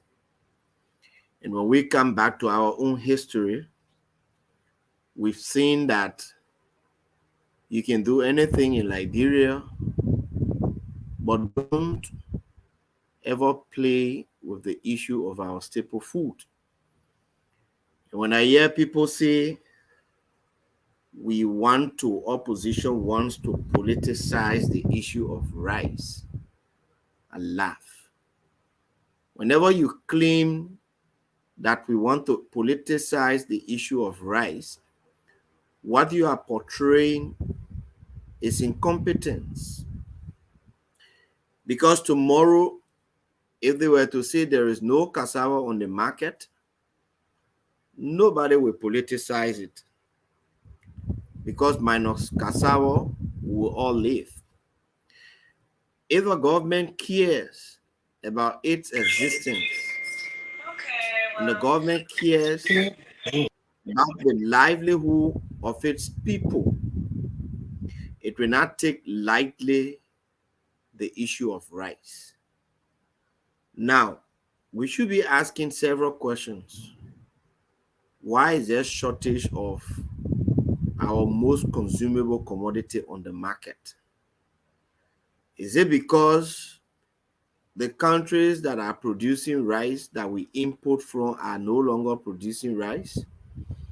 When I hear people say there is a global issue, global economic crisis, are those global economic crises reduce the production of rice from India and China, the two places that we import more than 90% of our rice from? Why aren't those global issues affecting our immediate neighboring countries the same way they are affecting us? And I have been asking business people around, one of the critical complaints and issue they bring is that the restriction on the importation of rice. That basically there are two big importers that we have. And because those importers understand that the rice market is not as open as it should be, it shouldn't be very open if we have a vibrant agriculture sector that will be able to substitute for rice, which is our staple, then it should be open for others to come in, so that rice, being a political commodity, cannot be politicized at the detriment of any government. But is it political when you have people queued out in the streets, at stores, in the markets, 5 o'clock, 6 o'clock in the morning, just to get a cup of rice? Is it political when, even if they can afford to buy the rice and they cannot see it, and you do not have shortage of rice on other markets around us as we have it here? Is it political when people are standing in line at red light market and willing to pay 5,000 Liberian dollars? That's like around 35 US dollar for small bag of rice that we used to pay $11, $12 for. The opposition did not cause this. The opposition played no part in granting permit to importers. The opposition plays no part in the commodity market in Liberia. And we talk about people are not informing the Liberian people. Informing the Liberian people is not the issue. You can inform the Liberian people as much as you want. If they cannot get the rice to buy on the market, then there is an issue. And all that boils down to the fact that we said the economy is performing. It's so performing according to the IMF that we may soon become a middle income country. But I always say hunger is something that you do not intellectualize. When the economy is performing, there will be money that even if the importers want to increase their prices to make profit, our government will be in the position in a quote-unquote performing economy to give some degree of subsidy, some level of subsidies to importers, or drop some of the taxes, or even make subsidies bigger, because this is quote-unquote a political commodity. But the IMF said the economy is performing. When the people are struggling in the street to get a cup of rice to eat. So they has nothing to do with information dissemination. It has nothing to do with the opposition. It has everything to do with people who are deliberately misleading the president. They lie to the president on a daily basis that things are okay, that things are all right around the president, when things are actually not okay. The first thing we heard the president say when he came, he said about the shortage of rice, he said that's street talk. Meaning that somebody has told the president that all this news about rice shortage on the market is false, Mr. President.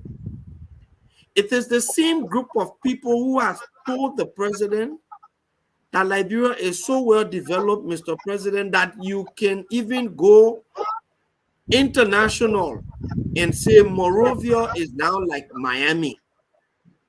It is the same lies they are feeding the president with. And the president, who used to be a down-to-earth person, is not coming down again to the people to find out. Well, I can understand he's the president, but these people who surround the president are not doing justice to the Liberian people, because they should be telling him the truth so that he can assemble the right group of people to do the job for the Liberian people. I'll rest. Thank you very much, Moadi. Thank you. You make some very important point. I want to go to Chairman. Chairman, take us to the phone line. I want you to address some of the issues more raised. It is very important to know. Like some of our folks will say, well, it's the war in Ukraine. Things happening on the global market. But why Sierra Leone not crying? Why Ivorians not crying? Why these people not talking about the rest issue? It's because of the mismanagement of this leadership. But talk to us, Chairman, and then we'll go to the phone line. Well, yeah, it's a combination. It's a combination of all of those things. But I do agree. I think look. I think there's been a lot of dropping of the ball when it comes to this issue. There is also this famous conversation about whether to allow the price to increase. And in all fairness, I think that is very sticky, because our people, how our people are very it's a very touchy issue when it comes to this issue of rice in Liberia, whether price increased by 30 cents or $1 or $2. And I think the government is also thinking about the angle of, okay, do we want to increase the the price of rice? But if they're doing the subsidy, there should be no day. And this is, and I want to state, and I want to be emphatic about this. No government should even allow itself to get to a point where, I think, like Mo said, the staple of the country goes below the quantity of a strategic reserve. You must always have. I remember in this country when the fuel prices was going skyrocket, President Biden made a decision to take out 1 million, I think 1 million barrels a day from the U.S. strategic on the reserve reserve. Yeah. because the people started to cry. The people started to. You saw his opinion polls drop from. I mean, it was as high as 50 something. It dropped all the way down to 30 something, almost 20 something. He made a decision. I have to go into the strategic reserve. And I remember hearing him say the other day that when they asked him, "What's the thing?" He said, "Okay, look, things are stabilizing, but we also went into the strategic reserve." Any government that comes to power in Liberia must understand that rice is an important thing. Now, we can have a larger conversation about growing rice and stuff like that, which has been a failure of every government that has come to power, right? But on the issue of where we are today, I think there has been there's been some dropping of the ball in the leadership column at all levels of this thing, and I don't think this is an excuse, because what I also heard today, and this is my last point, what I also heard today is as a result of the price that we have in Liberia, I hear that people in the ECOWAS region, because I think there's this free trade thing in ECOWAS, are coming to Liberia and buying the rice because it's cheaper in Liberia. So there's a leadership issue here, and we have to be able to sit down and holistically look at it. But I think the key here has to do with the issue of informing the people and making sure that the product is available for people to go and buy. It's very important. Ben, let me say this. You know what? And I love this discussion. We'll do this thing for the next 100 years. I think the government have failed. I think the government will fail continuously. I think this government will blame everybody but herself. This government will go up and down. They will blame Bwaka, blame Cummings, blame Tewon Gonglo, blame the cat and the dogs. And the government will say, it's not us. Put this on Salif. Put this on Summer Kanyando. Put this on Chastito. Put this on Tolbert. Put it on Tuckman. Go as far back as Charlie Quintan. But it's not us. For God's sake, they've been there for 5 years. I think I said Charlie King, I listen Charles TB King, right? Yeah, that's what they say. They call it, oh man, they don't know any, they say Charlie King. So the issue is that, tell me for God's sake now, why would we just sit on this show? The president said, you know what, I will go to the Freeport. Zero. And I told somebody yesterday, I said, this president will not go to the Freeport. Exactly what happened. Guys, let me ask a quick question and we'll open this phone line.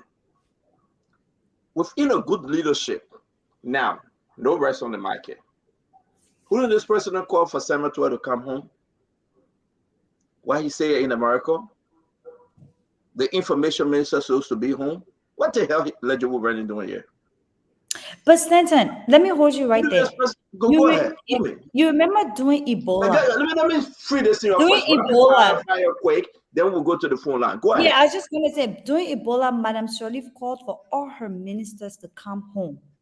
You remember that? Matter of fact, that's how I even became assistant minister, because I replaced the assistant minister at the time who could not make it back to Liberia. She called all of her ministers to come because it was a national crisis.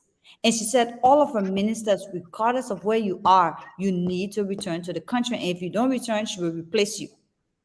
That's what a real leader does. But you know what though, Mariah? Senator will not go back home. He's still fighting beyond lobbyists to take a name for Aung San Suu. He will not go back home.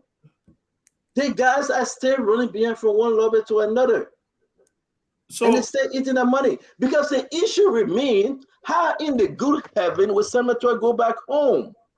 Senator will not go back home. Because let's face it, our people are dying. Take friendship out of this thing. The president need to call him home. What Legend Wolverine doing here? He have never spoken on an issue. Why will you have the maritime boss to go on air today to talk about this situation?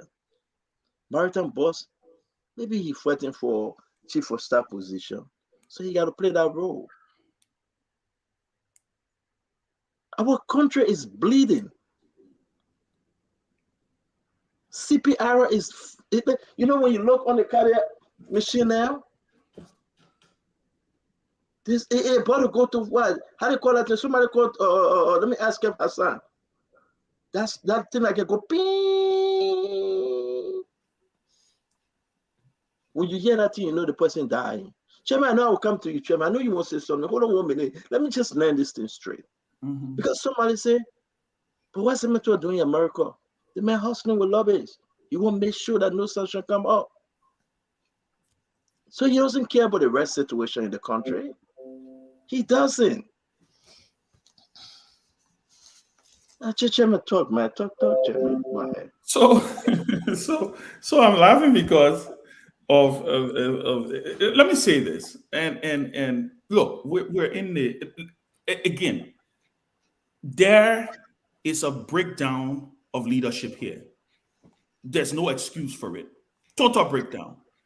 Nobody's. There's been a breakdown since 2018, Ben. Well, yeah, that one we can talk that one, that the politics. So it's not a big deal. My point here is the bottom line here, Mariah, is George Weah is president in 2024, right? So we have to deal with him, right? That's the issue. But and between now and then, there's still a job to be done, right? This issue for me, and I keep saying this, all of what has happened here is not that crisis will not happen. Crisis happen everywhere. Every government, every time. It's how you respond to the crisis. It's how you tell people about the crisis. Like you were saying, Mariah, the issue with Ebola, right? Ebola, Ellie made a decision. She's not traveling to it was around the same time for the U.S.-Africa Summit. I remember. That's how come VP Boyka ended up attending the U.S.-Africa Summit, right? Because I remember clearly. In fact, there were people who, even during the Ellen years, there were people who were upset with Ellen about her initial response to the Ebola crisis. People said she must resign if she cannot lead. So my thing here is this. It's about people stepping up to do what they need to do, right? Whether they're in America or they're in Timbuktu, whether they're under a rock. First of all, we live in the 21st century. There's so many things you have available now that you can be able to do your job and be impactful and still be able to get the message across. Now, is this something that we're going to be clapping for? No, nobody's clapping for it. But for me, I want to continuously state here that whatever we do, however we go about doing it, bring the people along. It is not fair for the people to be going out there, being dehumanized in the way in which the people have been, in the way the people have been treated. And in the end, if rice is in the country, let the people know that rice is in the country. But this is where we are. If rice is not in the country, come up, tell them, accept the responsibility, and say, you know what, we dropped the ball. But guess what? We will make it right. On making sure that this thing is what needs to happen. That's all I'm saying. Just communicate to the people. That's all. Let's go to Kev Hassan. Chairman, I will agree with you, but you know what? You can only make this statement if you have good leadership. Kev Hassan. March 3rd, 2022, 5:36 p.m. The Bloomberg. Rice is the latest commodity that gets swept up in the turmoil of the Russian invasion of Ukraine. Bloomberg. Folks will say it's not a global issue, it's the president. But just Google it. Just go to Bloomberg. All those things out there.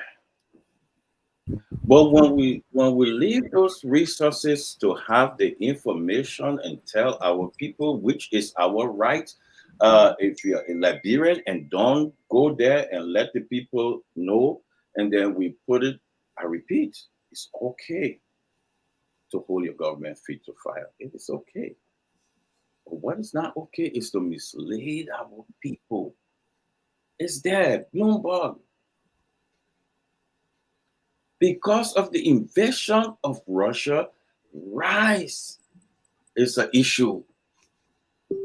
We're looking up. Yeah, we won't load nothing up, man. You said that in Maryland eating somebody go load something up. You said that in Maryland eating go load something up. Your government failed the people. See you. Do we have rice at the port of Monrovia? When you stop me. Yeah, you be unfair. When you You go, gotta stop me. the Kev has to have his voice. Yeah, but let somebody check him. Yeah, no, but you can't do that. You gotta get a minute chance to speak. Rice jump. When the man finish speaking, I'll come back. Hey, you come back. You don't bother with that. Rice jump as much as 4.2%, the highest since 2018. It's there. It's there. My thing is. So why didn't come with the explanation ever since? You shouting at me and say, "Oh, this," but tomorrow morning, if somebody take gun and start shooting on the streets of Monrovia because of the rhetoric, because of this misleading information, then we will go on our bed and sleep well. It's my responsibility to look for the information so long I'm on. So what information you get the Liberian people? Rice on the market? To do that. Because what's the information you're giving the Liberian people, Kev? Because I know, because of wrong information, 250,000 people died. Kev, spare all your drama, man. Spare all your tabata to that, man. People go to bed hungry, then you say wrong information. Do you have rice at the port of Monrovia, Kev? Kev, do you have rice? Do you have rice at the port? Kev, do you have rice at the port? Do you, Kev Hassan, do you have rice at the port? You don't have no rice, the people die. Let's go to the phone line. And read about it. Come on the show, let's go to the phone line. Let the people tell Kev that he sent it in and every day. Kev will go downstairs to go eat a hamburger. So then why you guys didn't make that justification? You said there was rice on the market. Why you didn't make that justification? If because of global crisis, why you did not make this justification? Guys, we are going to the phone line. We are going to the phone line, guys. We are going to the phone line, guys. And the issue remains, this will be our question tonight. I think it's 6:05, 10:05 in Liberia. The Liberian people that are in Liberia that are looking for a bag of rice, they will be making the phone calls tonight. And I will say to you guys, let me say to you, Kev Hassan is in Maryland. Chairman Ben Senvi, Dr. Peabody, St. Thomas and George, Stanton Witherspoon, we all visited Kev Hassan. A decent man, a beautiful location. Like a garage door, automatic. Garage door. No, that's my door. But maybe that Kev garage. Who knows? Kev got a whole big pool, so automatic garage door. And I tell you why. Kev can just pick up the phone, Mo Ali, and order anything he wants. Room service. You're not being fair. And we are talking about somebody buying 125 kg bag of rice. They can't find it. Can we take calls? You're not being fair to Kev. You can't do that. Don't put a man on blast. Baby chicken. Kev is not eating lobster. Kev eating filet mignon. Can we take calls? I'll call on the phone. Oh, Kev, you filet mignon. I went to Kev Us. Kev told me downstairs. No, $95 for a piece. No. Filet mignon. Kev, let me pay. Kev told me, CEO don't pay. That's simple. What should I come and start it? Man, you say I go up. You say we're not saying nothing, Kev. Open the phone line. That's it. No, open the phone line. Open the phone line. You talk about $55 filet mignon. Good. Nelson, let me take a call before we go to Liberia. I beg you. Tomlin is asking what was that. That's the graph. That's how you see rice. Well, let people take calls now. The highest. Yeah, because I'm talking for you small. You just you said rice for on the market. There was no restaurant. Now you talk about something. There is no defense for the government not communicating to the people what the issues are. Forget that thing. Ben, listen. You can I be mean, we are going to the full communication. line, but when we come back, Ben will listen. But Yeah, don't but then what Yes, kind sir. of justify? Yes, sir. What Let's kind go of to the full line. justify? I'm Yeah, telling you you said the last night that wicked Go ahead, people go were ahead, passing information Robert. around. Let's go to the So why full you line, want to that's it. justify it right now? Go ahead. Yes, sir. Let's I go to got the the full first line. call. Go ahead. But hold on, Ben. Take the first call, Yeah, please. go ahead, Robert. Thank you so much. My name is Robert Bagwell from Atlanta. Look, I think this is a great conversation. It's a very important topic. But let me start with Kev. He said something. He said that we have got to be careful with the information that is being disseminated, especially this misleading information. And then he said, if someone took to the streets with a gun, he's asking us to blame folks who are disseminating the misinformation. Kev, have you thought about the reason why we have the president office have a communication team and the Republic of Liberia via the government of Liberia have an information minister? It is the core responsibility of the government to disseminate what you might term as the right information. If you allow your political opponent to put out and control the narrative with the wrong information, then who do you blame? But beyond that, I think this discussion about rights, it's not one that should be political. You don't have to be a clinician to speak to the fact that if there is indeed not a rights shortage in Liberia, why is it taking the president of Liberia so long? He's been back from the United Nations days. This question about the shortage of rice was addressed at the airport. He promised to visit the rice importers the next day.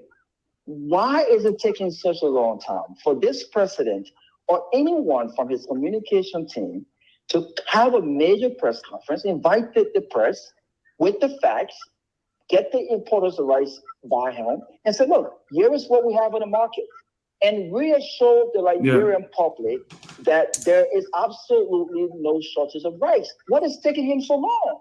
So I'll tell you what, Robert. I'll tell you what taking him so long. Nothing, because there is no rice in the country. They have no information as to where the rice warehouse for the president to go visit. He didn't visit it today. Listen, if you have warehouses for the rice president, we are to be at the airport, this Freeport today. He didn't. This president that we know, he was going to be there shining. There's no rice in the country. And if you said that, I will believe that, because again, we are not getting any other information that points to the contrary. That indeed the information being disseminated are not factual. But beyond that, though, as a country, I think it's important. It's very, very vital that we address this issue of rice production in Liberia. For a country that is almost 80-some years old, when you have rice as a stable food, and we are still importing a huge percentage of our rice in Liberia, it's dangerous. When the president said, well, we have enough rice until next year, what happens? Yeah, Raul, got to wrap. Let me just stop there. But the government have got to do better with communicating with its people and addressing serious national issues. Thank you very much, Robert. We got to go to Okay. Thank you. You called it on the show tonight, guys. Our phone calls will be coming from Liberia. We want to hear from Liberians in Liberia telling us as of today, now, whether they were able to buy rice, where did they buy the rice from? And again, I'll put a question that folks don't want to hear. Who will you blame? Nelson, Stand on. Let me stay for the record. I think confirmation that there's no rice in the country. Chairman, let me tell you something. Yeah. No joke. Let me say this today. There's no rice. I am speaking with folks from the National Food Authority. I am speaking with folks that know from the Commerce Ministry. We just can call their names. Yeah. There is no rice in the country. President Weah is mad. with Marwan D's. Well, but he can't be mad. He can be mad and not take action. President Weah is mad, but he doesn't have the will, the courage. He He doesn't doesn't have the will, the courage to do anything to Marwan D's. It's like your child misbehaving in the house. You say you're mad at your child and you don't punish the child. Government officials are mad, but nobody can touch that and get Marwan D's. Nobody can touch her. And why is the global crisis only affecting Liberia when it comes to rest? This president, he's not happy. But that's the dying girl. How dare you to touch her? And that's why the government is complaining. Let's go to the phone line. Open the phone line. Liberia won the global crisis. Okay, guys, we gotta go to the phone line, please. Open the phone line. Open the phone line. Open the phone line, Nelson, please. But let's go ahead. Let's open the phone line. Nelson, you are muted. Okay, 0555-101075 is the number to call, and you'll be live on the program tonight. Let's take our first call. Good evening. Okay, we lost this person. Hello? Good evening. Hello? Okay, go ahead, sir. You're live. My name is Smo Bushukumi. Okay. I'm calling from Banaje. Yeah, go ahead. Look, the first thing I want to say to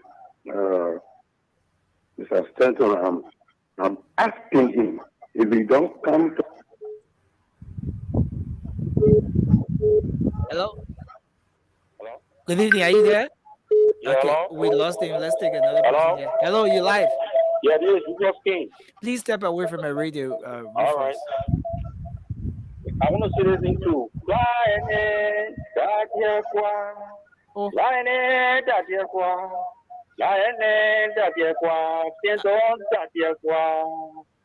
I'm going to interpret the message. If you ever leave it alone. Say better 20. Say better 20. If you can't do with this job, let it go. That is something you must say. Let it sing another more. You're singing from your heart.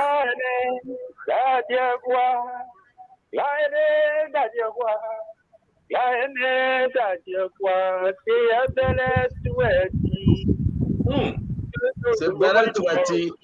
Thank you. Thank you. Thank you. Thank you. Thanks for your contribution. Let's take another person. Good evening, you're live. Yes, go ahead. My name is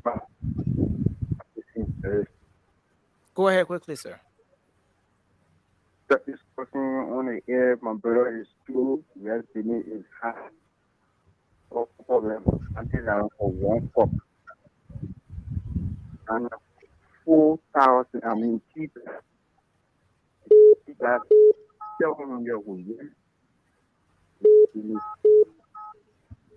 Okay. Okay. Thank you. Thank you. Hello. Yeah. Good evening. Yes, sir. Go ahead. Thank you. Let me say also to the bird in the US. My name is Lincoln T. Lincoln, a call from district in Oswego County. Gentlemen, it is unfortunate. You know, I think started at the be very well and morally, you know, when he addressing issue. This is a political commodity. This is why when the president went to the GA, the president spoke of people insulting the Palestinians. What he's doing on the radio is complete insulting. You have a certain platform for people to discuss issue back home. Okay, thank you. Give your studio, give your other planet. Leave it on. Let him say his piece. Let him say his piece, Nancy. Don't call him out. Don't call him out. Let him talk. Okay, he left the line already. Yeah, do not cut them off. They're allowed to speak their mind, okay?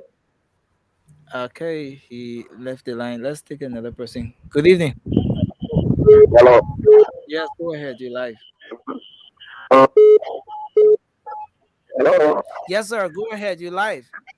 I mean, people like Tony from Facebook this evening. Okay, go ahead. Okay, I don't want to be a people to see you this evening.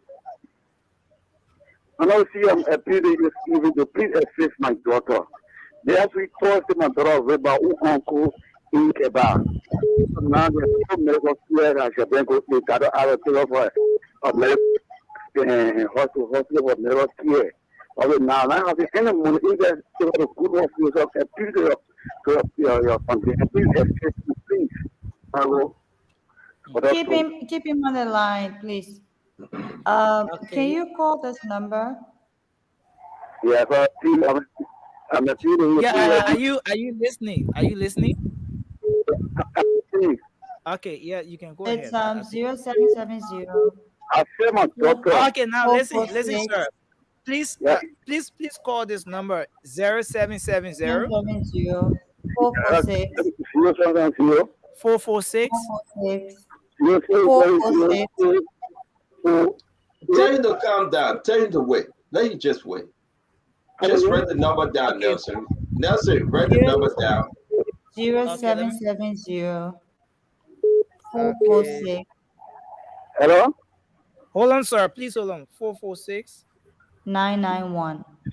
Okay, 991. 446 991. That's an institution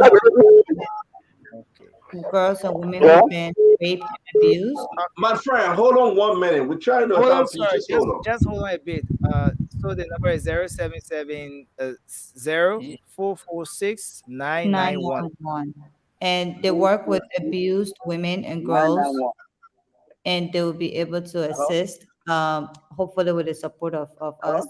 But he should call that number in the morning. Okay, so that number that was just called on the show, you have to call that number, and then you get in touch with the folks who can be able to work in that line with you. Okay, so the number is 0770 446 991. 991. Thank you. Thank you so much. Thank you. We wish your daughter well. It's past 10 o'clock, so let him call in the morning. Okay. Okay, all right. Let's take more calls. Take more calls, Nelson. Hello. Good evening. Good evening. Yeah, hello. Yes, sir. Go ahead. My name is Derek Williams, and I call from the Freeport. Okay. Go ahead, sir. But I work in the port as a static clerk. Yeah, I got vast, knowledge on this issue. I think what you guys are supposed to be doing is confusing the Liberian people, let them find another diet for the next 15 to 20 days. Because absolutely there is no rice in the country. So 2,000 metric tons, they can't even carry maneuver for 3 days. There is no rest in the country at all. And it's an embarrassment to Joshua. Liberian people love Joshua to the extent that the rest country, they stay taking it for granted. But Kev Hassan president and utterances done is an embarrassment to Joshua, aggravating people around in the various communities. Our advice at Kev Hassan, if you got nothing to offer, let him remain silent. I thank you guys very much. Okay, thanks for your contribution. Good evening. Hello? Yes, go ahead. You're live. Yeah, this is Kamal. Okay, go ahead. My issue is the water spoon, the man hosting the show, the water spoon man. When you get something to talk. Just talk. It's happening to people in the country. How you be doing care of need some clarity? Don't Isa. Why? Okay, thank you. I'm a appointment. Yeah. Thank you. Good evening. Good evening. Good evening, yeah, please. Good evening. Yeah, you're just coming on now. Go ahead. Okay. I said, my name is Michael Williamson. I join you for Plainsville tonight. Yeah, go ahead. My issue is strictly with the CEO. CEO, you're one person that I knew for years back at the Upper Ministry Church. And you came up with a man of God who you were even trying to help him to go to the state. The coins of death came upon him. He taught you a lot of things, that will make you, or I believe by the grace of God, making you a very great man today in society. But my disappointment is sometimes for you to bring people, people who doesn't stand for the truth. And you want a person who really used to know, used to say that all innocent and talk to you the truth. And you used to come from where Nigutan, that go more, and you go to Upper Ministry on McDonald Street, or Crying. So, and you know it very well. You say that people that care about some misleading, they kind of critical time that we are in today. Kebasan will sit on a platform and begin to deceive the Liberian people. You sitting there, you continue to keep it on the spoon talk. You're not doing well for us. Thank you. Seriously, Thank you. Thank you. Thank you. Thanks for your contribution. Hello, you live. Hello. Yes, sir. Go ahead. So, community man, DCO, and I join you from Police Academy. Okay, go ahead, sir. This great issue, my brother, is a tough thing in this country. I read it was my feeling last night when you people are discussing that like all right now that going sleep with phone call tonight. Or one of the presidents, I am my wife. So one of the presidents that slept with phone call last night. We imagine I went to buy a bag of red. Only one single for a package. And I was demanded that I should buy the type of red that I'm not requesting for alone with the red I want. So that is a there I have to get up. I don't have that time money. To the red is one of the two like. Okay. So I have to come back empty. And when I get in the community to go back somewhere, there's no red in the community. So you slept with hunger? We just beg a particular net and select on it. You know, why share and someone saying you don't have anything to say, really. You don't have anything to say. One thing is not regretting because you're in America already. Thank you. You're not regretting. Thank you. Thank you. Let's talk to another person. Good evening. Yeah. Good afternoon. Okay, go ahead. Yeah, good afternoon, sir. You're live, sir. Go ahead. I want to thank everybody. Hello? Thank you, Nelson. Thank you. Thank you. Okay. We're going to stop this part. We got to do our closing. We want to appreciate every one of you that called. Nelson, thank you very much. We'll be back on the show with Representative Koga tomorrow. We'll be discussing the issue of this race. He's the chairman on commerce in the House of Representatives from District Number 5, Nima County. And Stephen, I was saying there was this guy who is a part. I mentioned to you earlier. I think I would try to reach out to him tomorrow if you don't mind for us to bring him on. Sure. He's private. He's one of the people who I think have a rice mill. They say in Lofa or something. They got, just so that we can also have a more, an evolved conversation about the whole rice issue. Because again, like I said, right after this crisis is dealt with, let's say, a ship come. We'll all just, the country there, we go back to then another crisis again, and then, so maybe there's a need for us to start having a larger conversation on us. You're right, Chairman. We'll bring him on. The representative have agreed to come on tomorrow. Yeah. We'll be doing a flyer for him, and he will be our guest tomorrow. Tomorrow is Friday the 30th. You understand that Saturday is George Manawia's birthday, I believe, October 1st. John Manawia, we are careless. You'll be celebrating his birthday. We share the same birthday. Yeah. He'll be celebrating his birthday on Saturday. People out there will be wishing the president. This rest issue is very serious, but the president will still celebrate his birthday regardless. And the people will still suffer. I can guarantee you, personally. You hope not. Don't even go fast, Stanton. MCC already started putting up billboards. Yep. For the president's birthday in Monrovia. Right at Vamoma, they got 4 billboards there already. Wishing the president happy birthday. You're going to say it will be incentive to Liberian people. It is incentive right now to see the commerce minister standing by the president having a ceremony today. Why do people are still crying on the rest issue?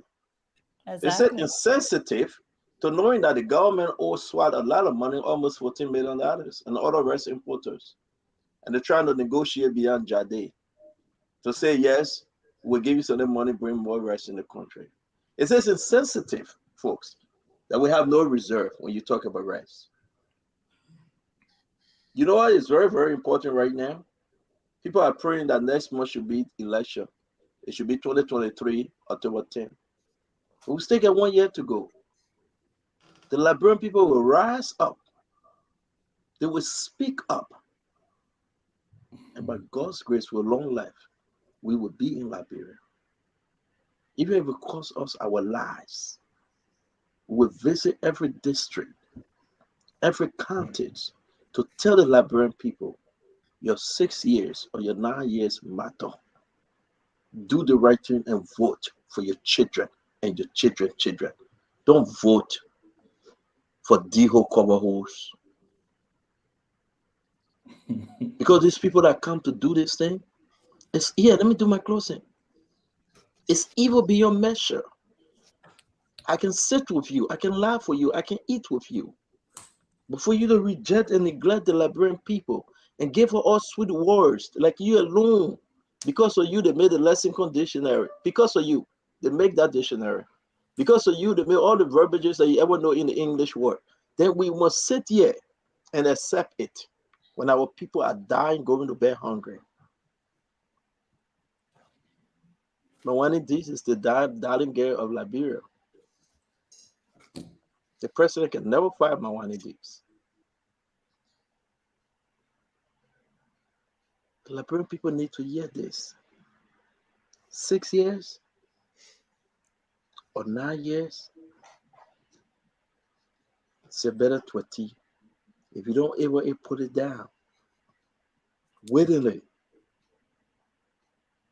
put it down. Everybody bluffing. Everybody complaining in the back. They're scared to come up to speak. They will say, but what the president doing is not good. They will call us. They will say, what this president doing is bad. What this minister doing is worse. I called a couple of them today. They say, hey, Stanton, I want to speak, but I can't. You know I'm a seditious. They said that, Chairman Ben. They say, you know I'm a seditious, I cannot speak. I cannot break the code. These guys are sitting with President George Manawia, and they are planning his exit. How far he have come. Some of the guys that sit with President Weah.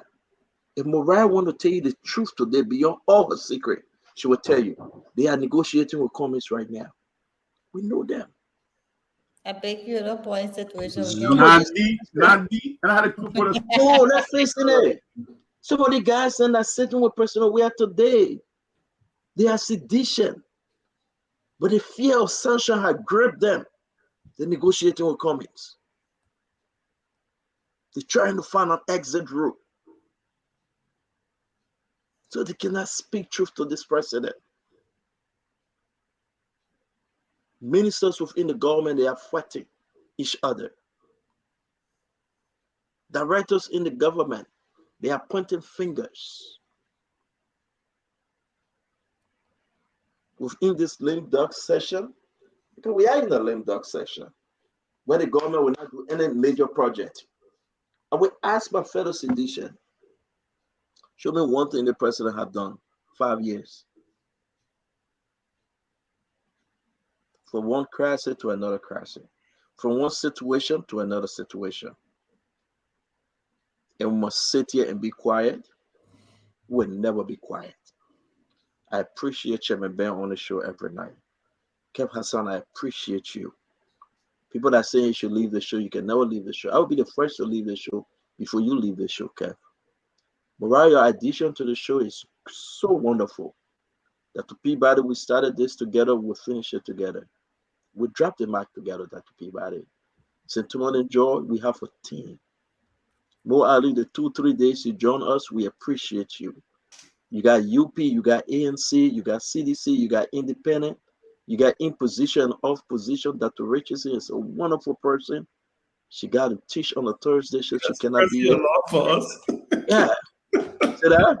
I said you're expressing your love for us. No, I am. No, I've never seen That's nice. That's so nice of you. Because you know what? I'm I'm going to say this to you, Chairman. If you guys are good people that are working with you, what we do after the show, we go back. We text each other. We call each other. We look at our mistake. I never bring anyone on the show without consulting you guys. If you guys say no, it's no. Most recently, I will say this before you guys come in. DeLon called me to come on Spoon Talk. Senator DeLon. He called me, wish me happy anniversary. He's a family. He said, my man, I want to come on Spoon Talk. He sent me the text. He said, I want to come on Spoon Talk. I discussed it with the team. The team said Dylan is traveling. When he come back, we'll probably consider or not. Kev Hassan was the first person to say yes. Let Dylan come on Spoon Talk. Kev, this is not a joke. I don't make those kind of decisions. And when my team member made a mistake, we'll rebuke you and we'll correct you. That's leadership. But where is our president? When the people of Liberia cry, guys, let's be serious for once. This is a serious issue that will go a long way. We are not trying to call for protests. We are not asking anybody to come on the street, but we are holding this government feet to the fire that the government must speak, that Senator must return to the country prompto, that legislative ready should leave the party here and Senator party from one party to another and go back to the country and help the situation. Mawani Dix should speak, and Mawani Dix should tell the Liberian people what she's doing with the millions of dollars she has received for importers. That's where we are. Tomorrow again, we'll have a wonderful show. We'll speak real talk, the Spoon Talk, and we'll say thank you to every one of you. We're going to allow our sister Mariah to go first. She's the only sister on the set today. Then we'll do the round table. We'll close the program. Mariah? Thank you, Stanton. At the end of the day, we cannot negate the fact that we're in a crisis. Food crisis is not a joking matter. Most people will tell you you can play with many things, but you can play with the food or the money or the loved ones. And it is true for most Liberians, especially when it comes to the issue of rice. Any serious government will ensure that rice is always available and affordable. And this government has dropped the ball on this, and it is an indication, as many other things have been, of this government's incompetence. I continue to say, and maybe I use the word incompetence a lot. The government ain't able the job.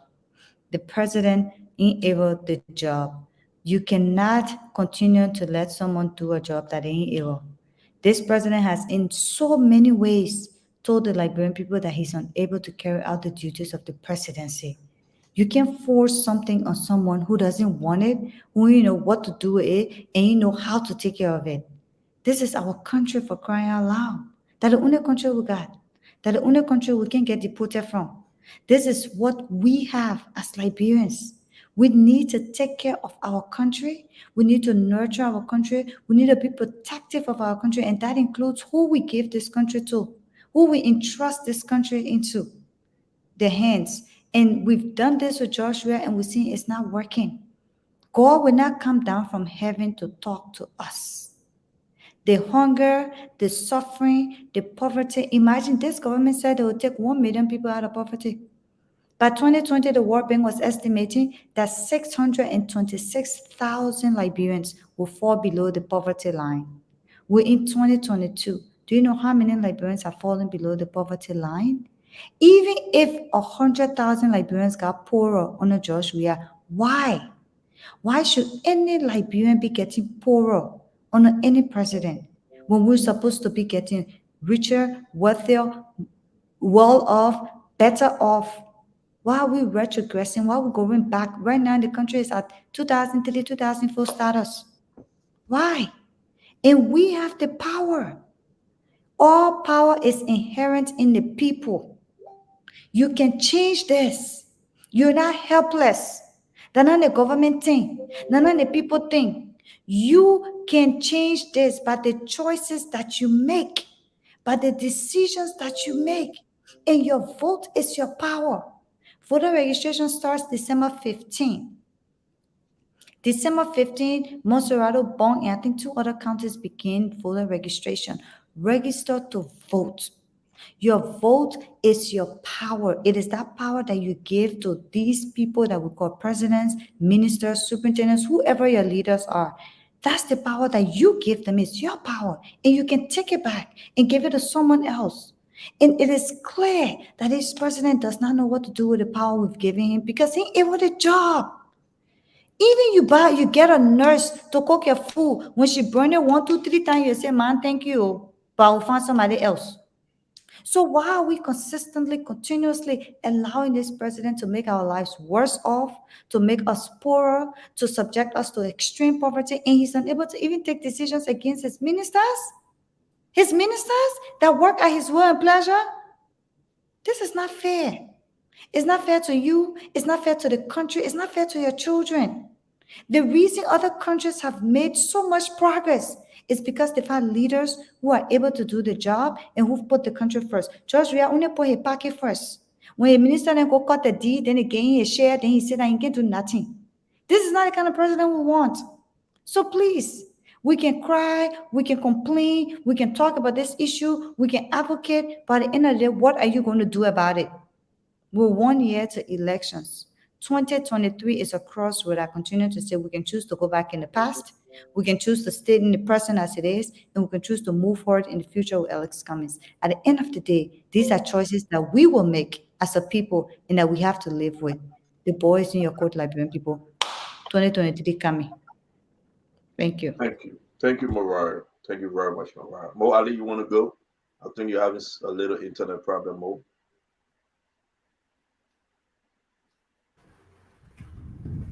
Thank you, Stanton. Mariah has said sufficiently tonight, and I'd like to add up there. Again, the issue of our economy is something that every government should take very seriously. You can say as much as you want to. You can describe Monrovia as Miami, all you like, as Beverly Hill, all you like.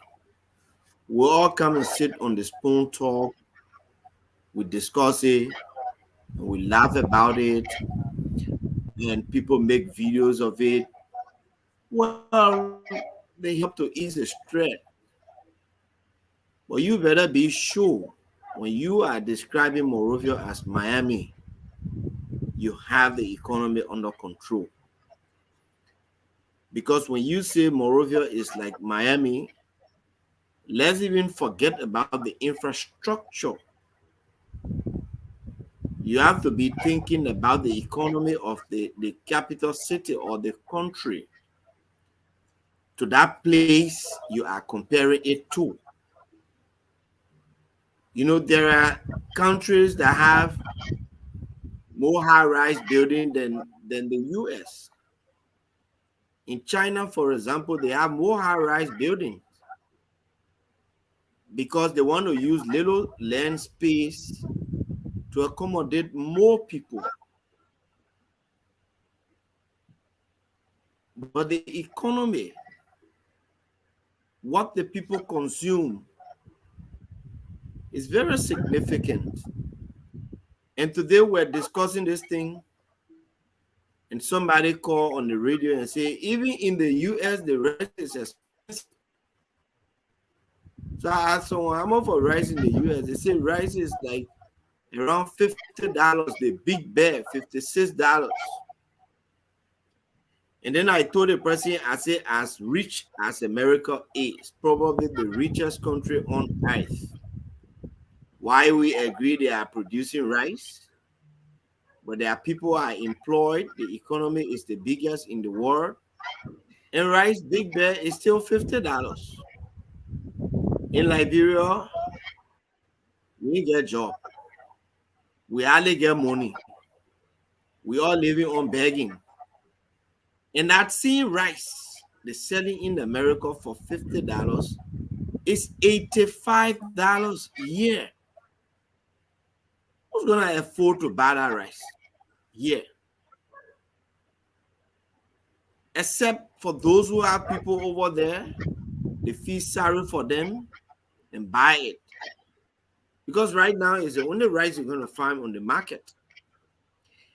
And there is another thing that also complicates this matter. This CTN they brought at the Freeport, the cargo tracking note, this has increased importation of anything through the Freeport or through any port in Liberia astronomically. One importer told me, he said, during your time, we used to pay between $7,000 to $8,000 to free a container from the port. Right now, that has doubled, $15,000. And so, you know what people do this time? They bring their container, they make contact, they allow the container to stay there for 3 to 4 months, and then they go there, they say government auctions the container, and they buy it for $3,000 to $4,000. You see how no sense is in that? We have to take what is serious. If you are a government, you want to get re-elected. We are just there to say it. We say what we see. If there is no rice shortage on the market, we're not going to come sit on the spoon talk to talk about the rice shortage. We cannot determine that. It is the prevailing reality that determines what is happening in the country. You know, 2023 is coming. I'm an aspirant. When I go around and people ask me, what have you done? I say, well, should we be voted on what tangibles we've done? Why if somebody is a leader and doesn't have the money to give everybody a scholarship to build roads? You leave out the best leaders and you vote in the bad ones, and we complain. Liberians. I was just reading from Voice of River G that 4 Liberian women, business women, are feared dead. They went to buy rice and other communities in Ivory Coast. They were coming, they had accident. This is horrible. Thank you, Mo. And at this point in our country's history, nobody should be standing in line for rice. Since it is only rice that Liberian men can eat and get happy, and the government understands it, and even those in government can only eat rice and get happy, some of all you can give or anything we eat. When you ask us, we'll tell you, say we eat as long as we have not eaten rice. Let me close up on this. This little story is tend to coming quickly. You know that Okase went to Lofa. He was having a big meeting in the hall in Vonjama, and he told the people after the meeting there will be food to eat. And after the meeting, they divided sandwich on the people. And everybody ate the sandwich, they sat down in the hall. And then he asked someone, but what the post they eating? Sitting. The guy said, well, you announced to the people there will be food. In Lofa, rice is food. Kev, your government needs to take this seriously. Stop shifting blame. You've been shifting blames since January 24, 2018. 5 years later, you're still shifting blames.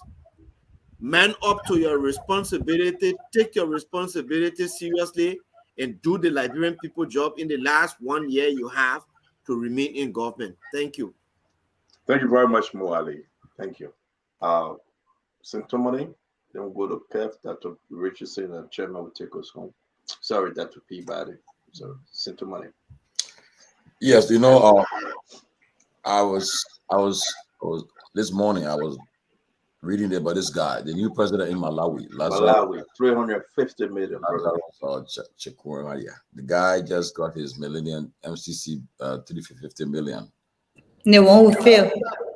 The one who been failing since 2018. Assembly thought it will pass in. I will pass this year. I will pass this year. Hopefully.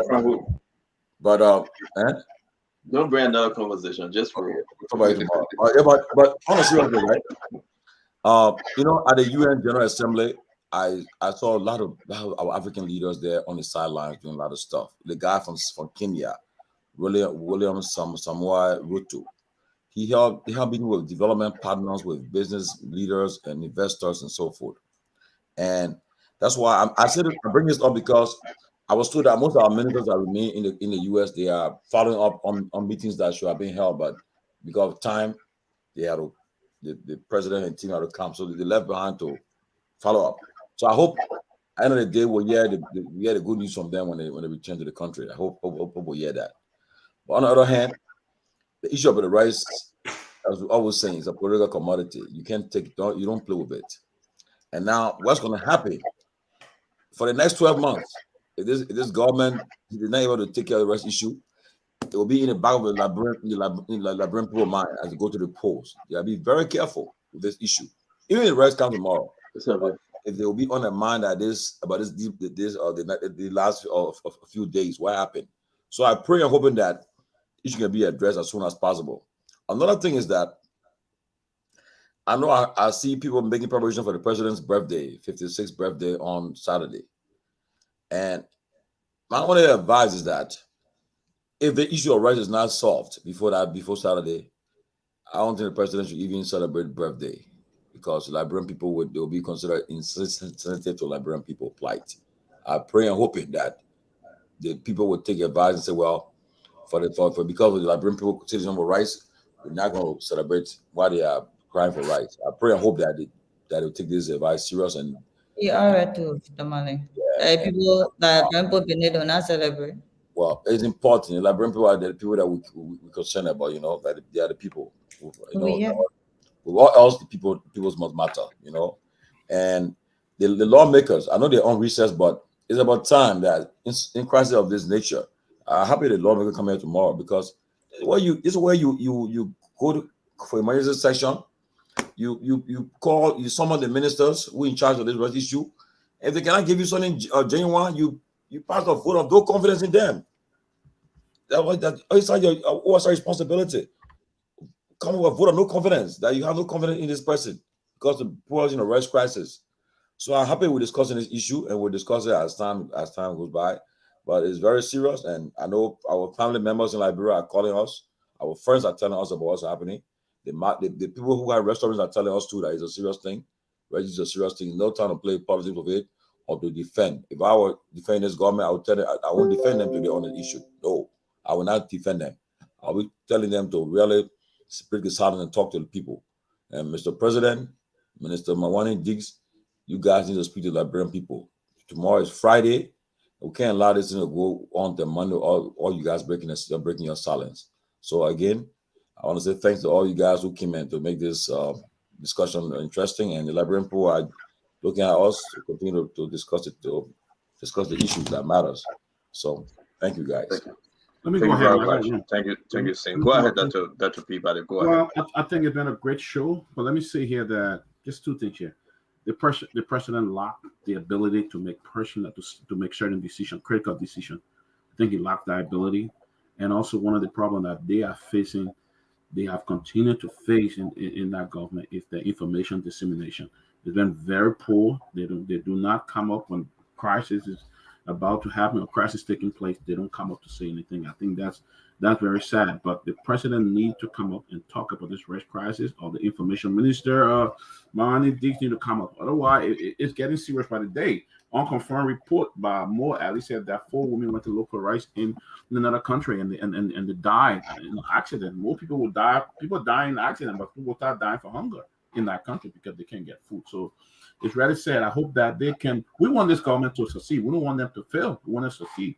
But if they can't handle it, then somebody will have to come and who can really sit in the driver's seat and really lead this country the right way. So by then, I'll see you guys tomorrow. I'll be celebrating my 19th wedding anniversary. So congratulations to my wife. And Saturday will be my birthday as well. So I'm not having party like the president. I'm just going to go quiet. Oh, you and the president got the same birthday? Yeah, it's October 1st. Yeah, but I'm not congratulations to you and your wife. Congratulations, Dr. Peabody, to you. I see why you came back hurriedly. I have to come back. I would have got in trouble. He had to come back or you sleep on the couch. Yeah, I was in the house. You know what, we can meet if you want anything done. We are here ready, and we'll make it happen. I'll always come. If 5 minutes away from me. Yes, sir. Honorable Kev. Well, listen to everybody, and it's saddening. I feel a little bit.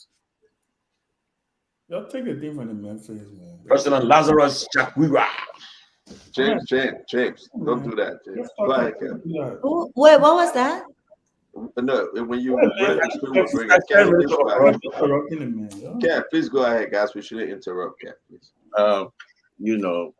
That's what we call playing politics with the people's lives. When I listen to folks and I feel sad inside me when I see people playing politics. Everybody's saying, yeah, don't play politics, don't play politics. But you're listening to the chief of staff of Mr. Cummings saying, don't vote for Weah, vote for me. But people will come, don't play politics. Why is she playing politics? Sometimes I wonder if some people sometimes think that Liberian people are so stupid. You know, it's a saying that I always tell family and female friends of mine, when you're having a problem with your relationship, then you see the guy come there and say to you, "Oh, what this guy is doing to you is so bad. Well, come to me. Come to me. Yeah, I'm the good guy." That's a red flag. That person is screaming out. That's true. Right? True. You see that they will come to you. They will come to you. They start telling you, "Oh, they'll act like they're sorry for you." They will act like they feel sorry for you, but they're trying to conjure you to come to them because they want woman. That's what the chief of staff is doing to you. Tell you it's so bad, but come to Mr. Cummings. I will fully understand he can't talk on the issue, and don't say vote for us. And don't say vote for us. Go ahead. Then I will understand that she coming from a place of concern. But when she injected that come and vote for us, tells you that it's a hidden agenda. Even though, let me look for it. When the US talking about, it's there. You can look for it. According to the US Bureau of Labor, price of rice went up 83.33, higher than 2,000%, higher than 2,000, higher than 1997. It gone up. You can come and talk on the government. That's your right. You can say, "Oh, Mawani not talking, this not talking." But when you start to inject politics in it to say, "Vote for me, I will make rice cheaper," which in America tell you rice is higher now, 81.33% higher. Why are we not saying this? Why are we keeping things but just blame the government? Why are you acting like the last government, everything was good? Matter of fact, everybody has swimming pool behind the house. Things were good. Things were fine.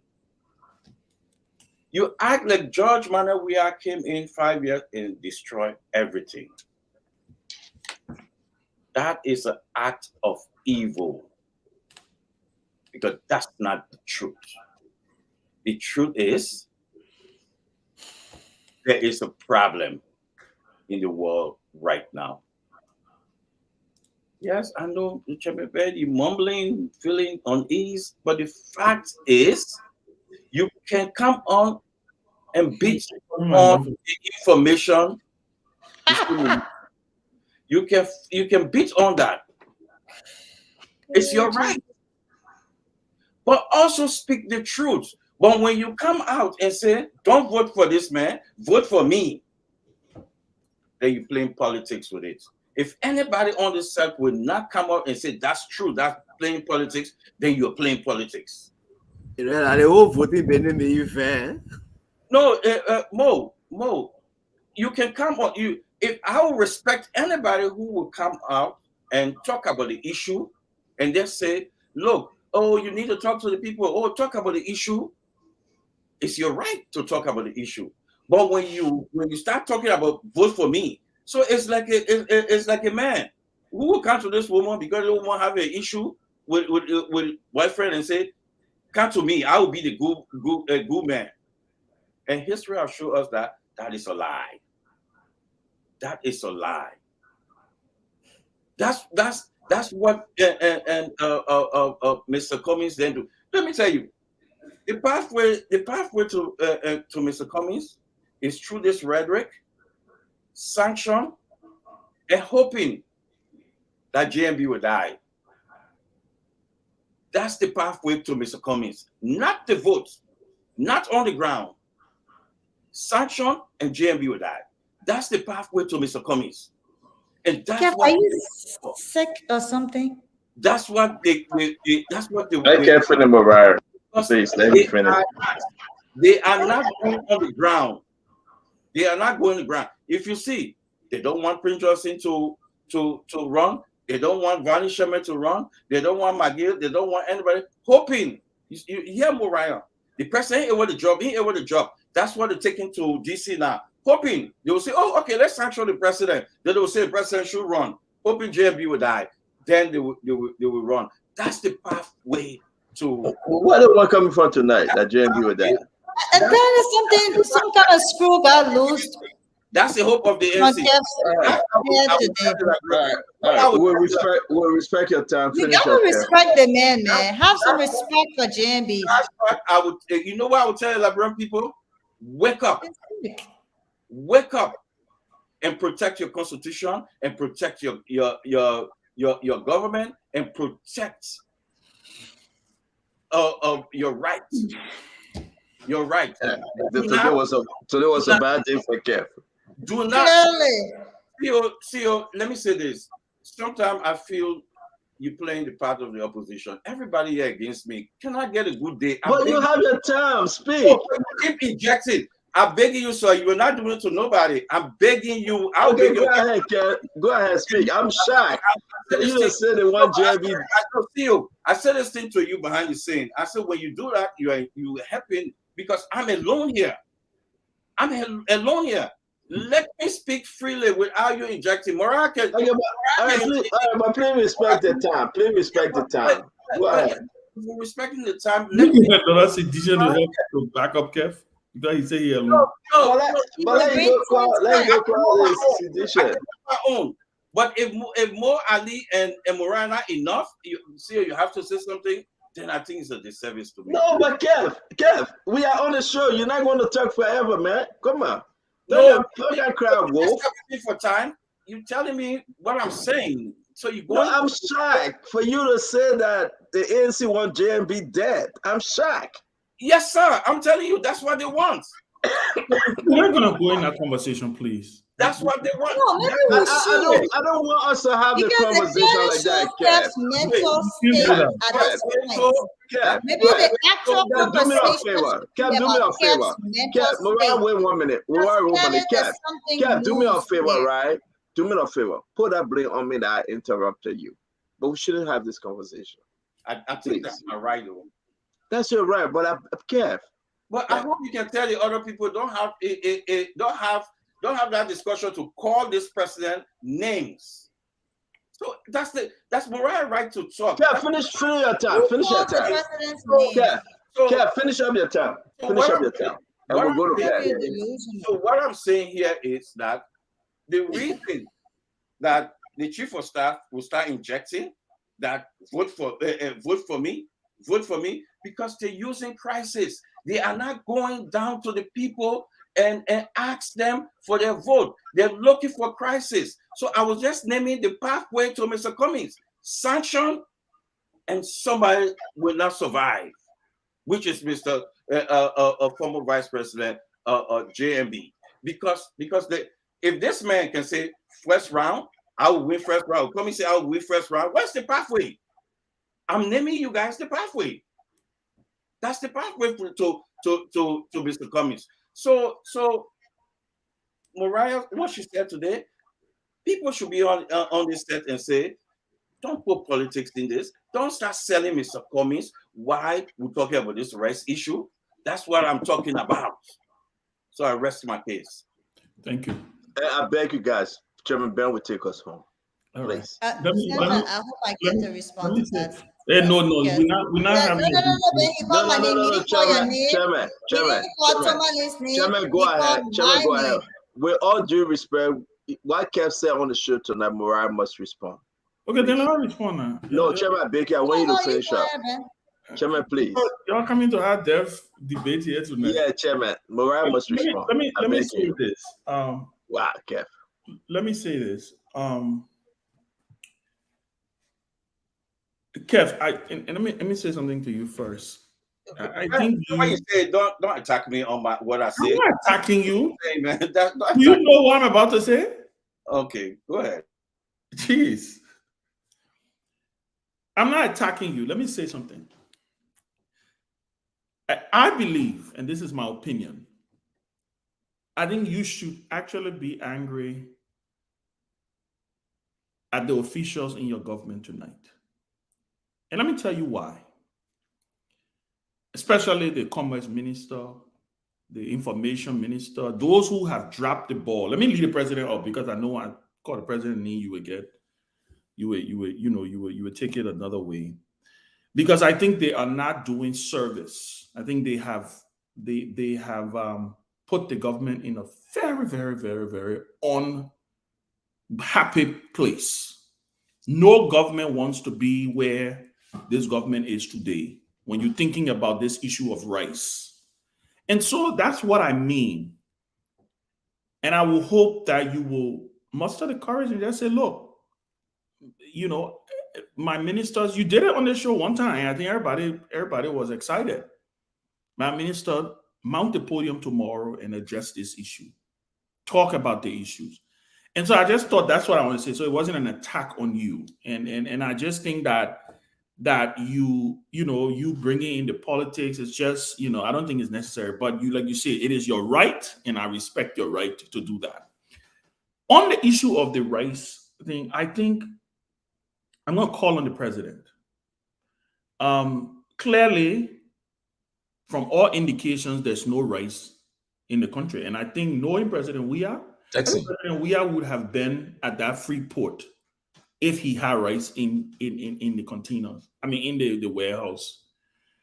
And as a result of that, I think heads should roll. They say out of every tragedy, there can be an opportunity. The president should muster the courage to say, you know what? As close as some of these officials are to me, I'm going to fire them. Because guess what? If, Mr. President, if you don't get it right on this rice issue, the Liberian people may fire you. They may. We're 1 year away from election. But I think it's absolutely important that when you have people calling, and again, like I said, this is not just a 24-hour issue. This has been something that's happened over the last couple of days, hours. It is not good. If people are assigned duties to do what they need to do and they don't do it, you need to show them the door. This issue of rice, I have been very careful on what I say about it because I always say this is a big platform. And what we say here, a lot of people are listening to. But we owe it to our country. We owe it to the government of Liberia. President Weah is president till 2024. Nobody wants anything bad to happen in the country. At least I don't. So I just hope and pray that there is still a window here. Because clearly something happened here. The wheels fell off the vehicle. I'm asking the president to stand up and take some actions. Even if you want to adjust the country by taking some actions. Let this not happen again under your watch. And let's finally stand up. And like I said, I'm glad that you say you're inviting the the guy from the House of Representatives, and let's try to get some people in the private sector. Let's begin to have a larger conversation on food security. Why do we always have to go back to this thing? And you know my fear, and I will end on this note. My fear is this may end up the typical Liberian way. We had some issue in the last couple of months when it came to fuel. Cars were lining up. By the time 2 or 3 containers of fuel tankers of fuel came in the country, we forgot about it. My fear is wherever ship they asked to divert, by the time it comes in the country, we forget about it. And then next year or the year after, we go back to this same situation. So I hope and pray for the sake of our country, we can use this tragedy or this crisis as an opportunity to deal with this issue and start to move the needle and start to shift the goalposts a little bit on how we can start to deal with food insecurity in our country, especially when it comes to the issue of rice. But I thought it was a great discussion, and I look forward to hearing or seeing something from our government that would allay the concerns and the fears of the millions of Liberians tonight who are in limbo and trying to figure out where they will get their next bag of rice from. Thank you, guys. Thank you very much, Chairman. Thank you, Mariah. I will give you 10 seconds. I have a couple of announcements to make. Let me make the announcement because I know this is very important. Again, I just like to say thanks to every one of you. Number one, number two, we'll be having Representative Koga. He will be speaking on the rice issue tomorrow. He's the chairman on Commerce, House of Representative. Ben, what gentleman name that you'll be bringing on? Hold on. Let me find it right now. All right, and I also like to send this special shout out to one of our listener, Terrence Douglas. I will get his name, Kamara. Terrence Douglas, the award from Steven Tower Estate. He won a community strongman team. This is just a shout out to Terrence, a strong guy in Steven Tower Estate. We send this special shout out to him. Good veteran, and I know the people of Steven Tower Estate will trust your leadership. What district are you running? Steven Tower, he's not running. He won a community, and they had an election against one councillor, and he won. And he's trying to work his way out there to be like Mo Ali. So he just doing his thing. But that's, District 5, right? Mo Ali is running in District 5. Who the president lawmaker there? Yep, that Thomas Fala, but he be in Lofa. Yeah, so Terrence, we want to say a shout out to you and thank you for that victory. We appreciate you. You're working your way up and you'll be successful. Again, I'd like to say thanks to everybody. This is what Tumani George was talking about. The president from Malawi, Chukwewi.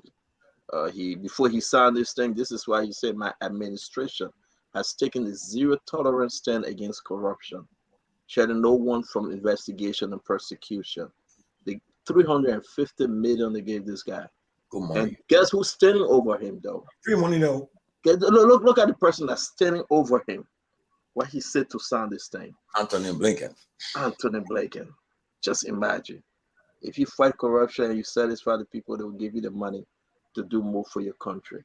Mariah, talk to us, please, and take us home. Go. Thank you.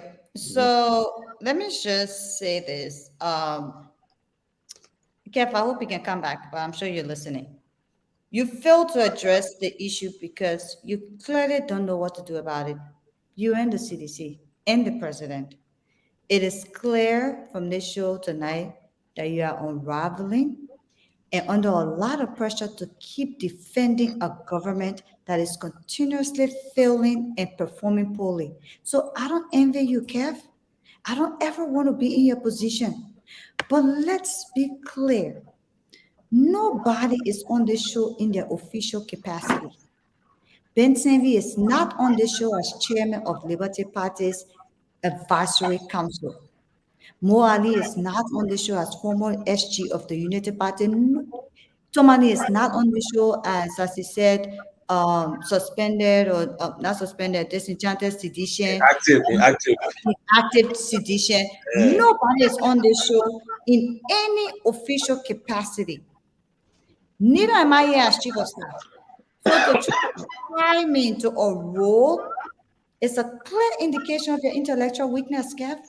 But let's go to the issue that you would say on this public platform with thousands of people listening and watching that the ANC pathway is for JMB to die is crass, disrespectful, and evil.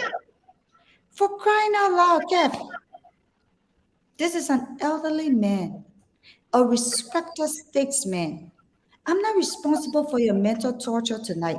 I understand how this government's incompetence and constant crisis mismanagement have led you to unraveling, but at the end of the day, you will not sit on this platform and talk about the life or death of Ambassador Boyka.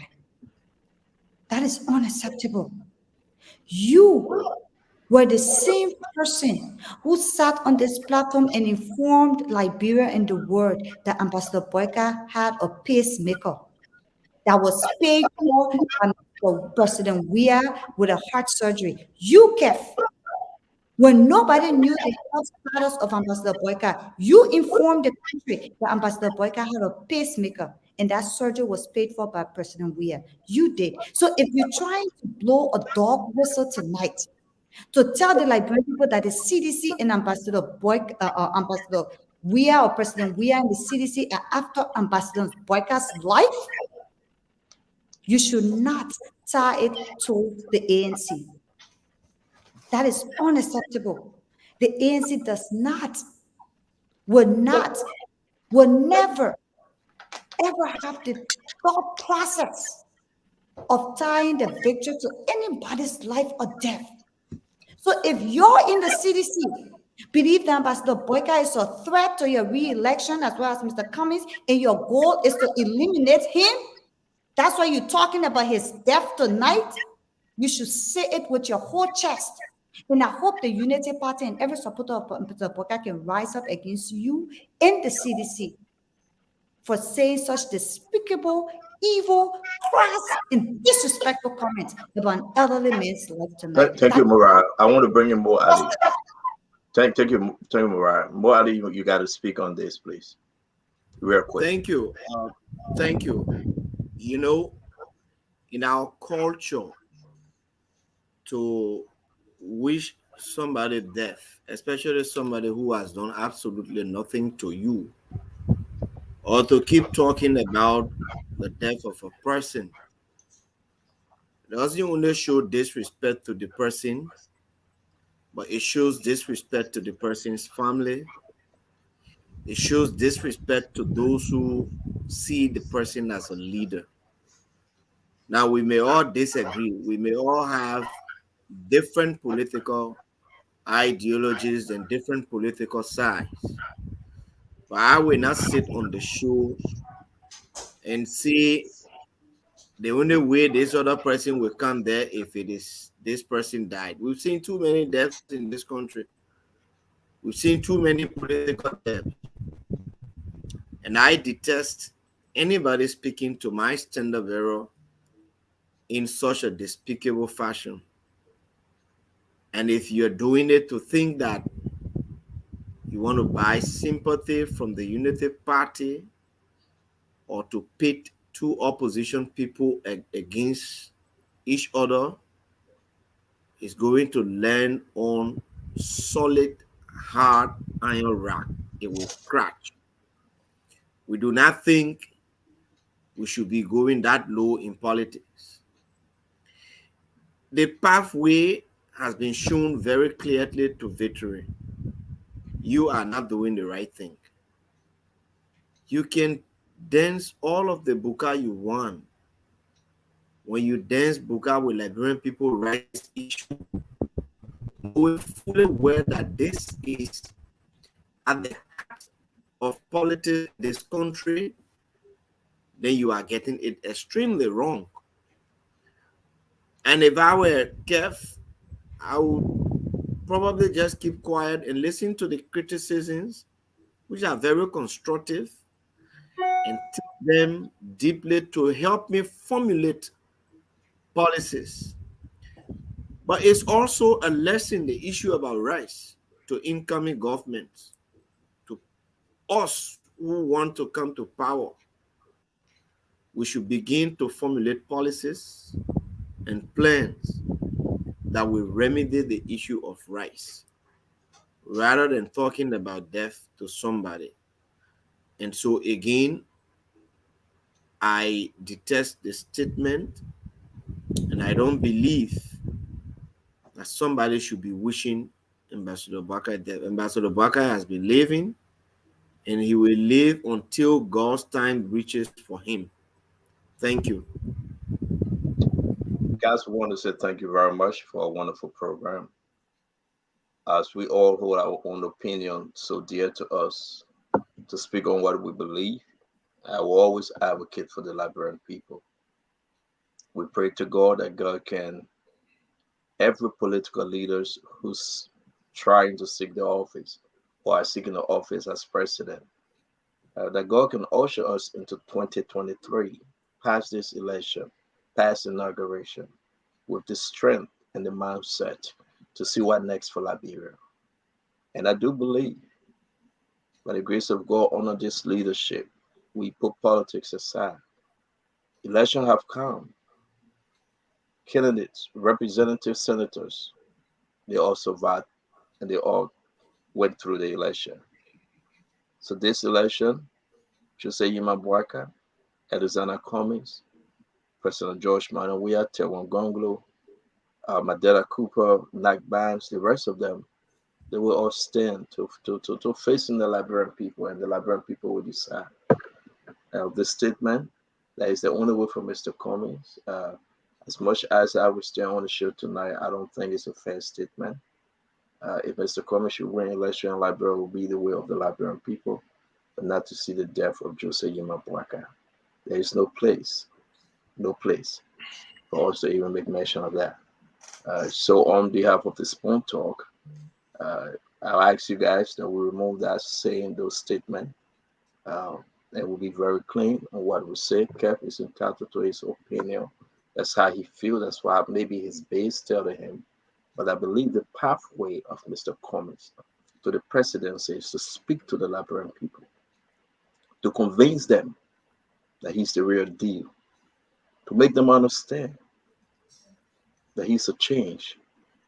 He's the only alternative right now. And everybody have their own pathway. Same with Jose Yima Bwaka and that of George Manawia, but not to see one of the political opponent die. I do not believe it. I won't accept it, but I believe that we want to say thank you for following us this far to have a wonderful show, and we look forward to seeing you again tomorrow.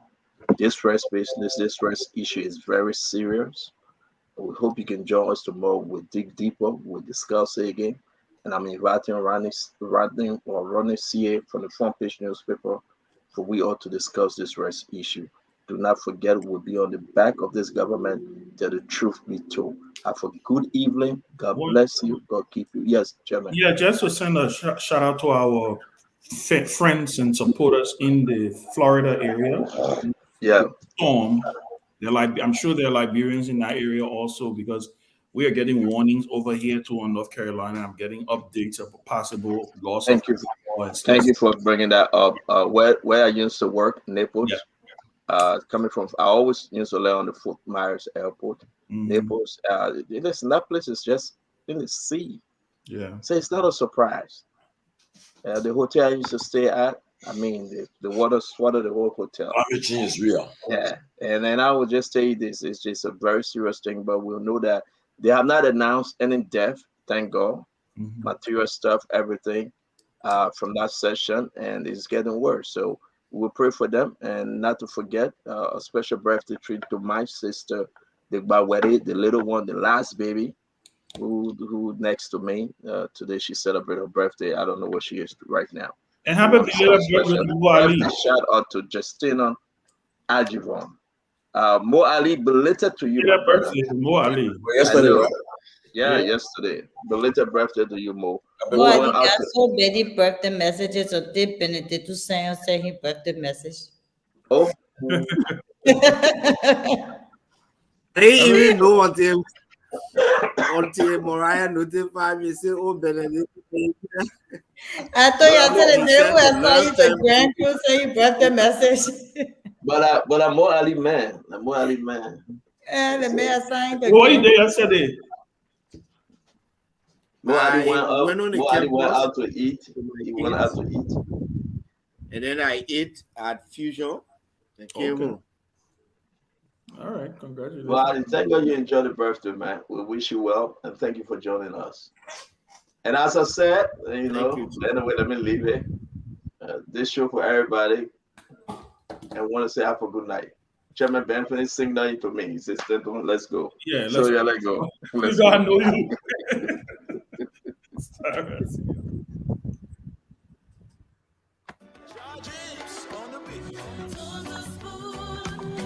Your information to the spoon to be part of our discussion.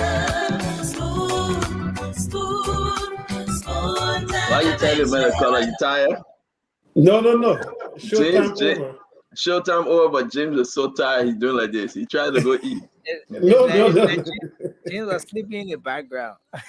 James, what time is it to you now? It's 6 hours difference, so probably 1 o'clock, right? Yeah, 24 after 1. 24 after 1 a.m. Wow. Yeah. Thank you for joining us, man. Nelson, you did extremely well. Check the internet tomorrow. Make sure we are super. But I want to say thank you for what you do and have a wonderful evening. James, don't call me early like you usually do. Leave me alone. You gotta cut out. Nelson, James been waking me up. You know that, right? Yeah. James call me all the time. Yeah, I think that James has this way of using the calls to get you do what he wants you to do. Yeah, he does that to me too. Especially when I'm the one on the show, the guy will call back to back. I say, The CEO, who's the guest today? I say, see you, James. You are the guest. But I know we're about to go, but let me say this though. And you just tell me, James, from what you said, I really don't believe that Joy will go to Freeport. No, nothing to the Freeport to go to. But why you gotta go do that? Nothing to the Freeport to go to. And this is just a side conversation. I must tell you, man, it's disappointing. Lapa Bido is going to $250, $400. Lapa Bido used to eat $150. How much are the place across there? How much? I mean, I play going up now. How much for it now? I know it used to be around 300, right? Right now it's $600. No, 500. 500? Wow. What about the place before reaching the office? You see, the man breathe. the man cooking for himself, he's teasing you. James acquired nice potato grain. You know what James said, Nelson? You know what James did? This is what James did, right? He took a big lapa. He put it to one of the dough. So I said, James, but what are you doing? He said, I'm making my lapa be dough. He put lapa on the dough. Then he said that. He said, I'm making lapa be dough. I said, hey, James, I'm picking. No customer for our lapa be dough. No, he got customer. Like when they hear it, say. Guys, y'all have a wonderful evening, and we'll see you guys tomorrow. All right, thank you very much. Bye-bye. Okay. You can go ahead and do your ritual and then call it off. Yeah, sure.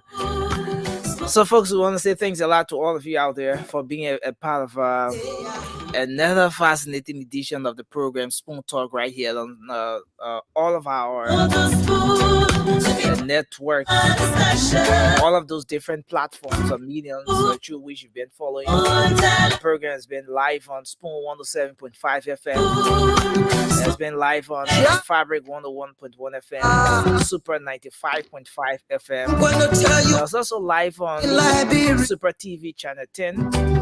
We now have our new YouTube page is Spoon Talk Live. The program is also streamed there. Spoon Talk Live, Facebook, Fabric TV, and all the other mediums. We want to say thanks a lot. I'm Nelson Colette, and James has been here as well. Together, we've been coordinating the technical sounds in the background. Have for yourselves a good night. Bye bye. You want to know what is happening?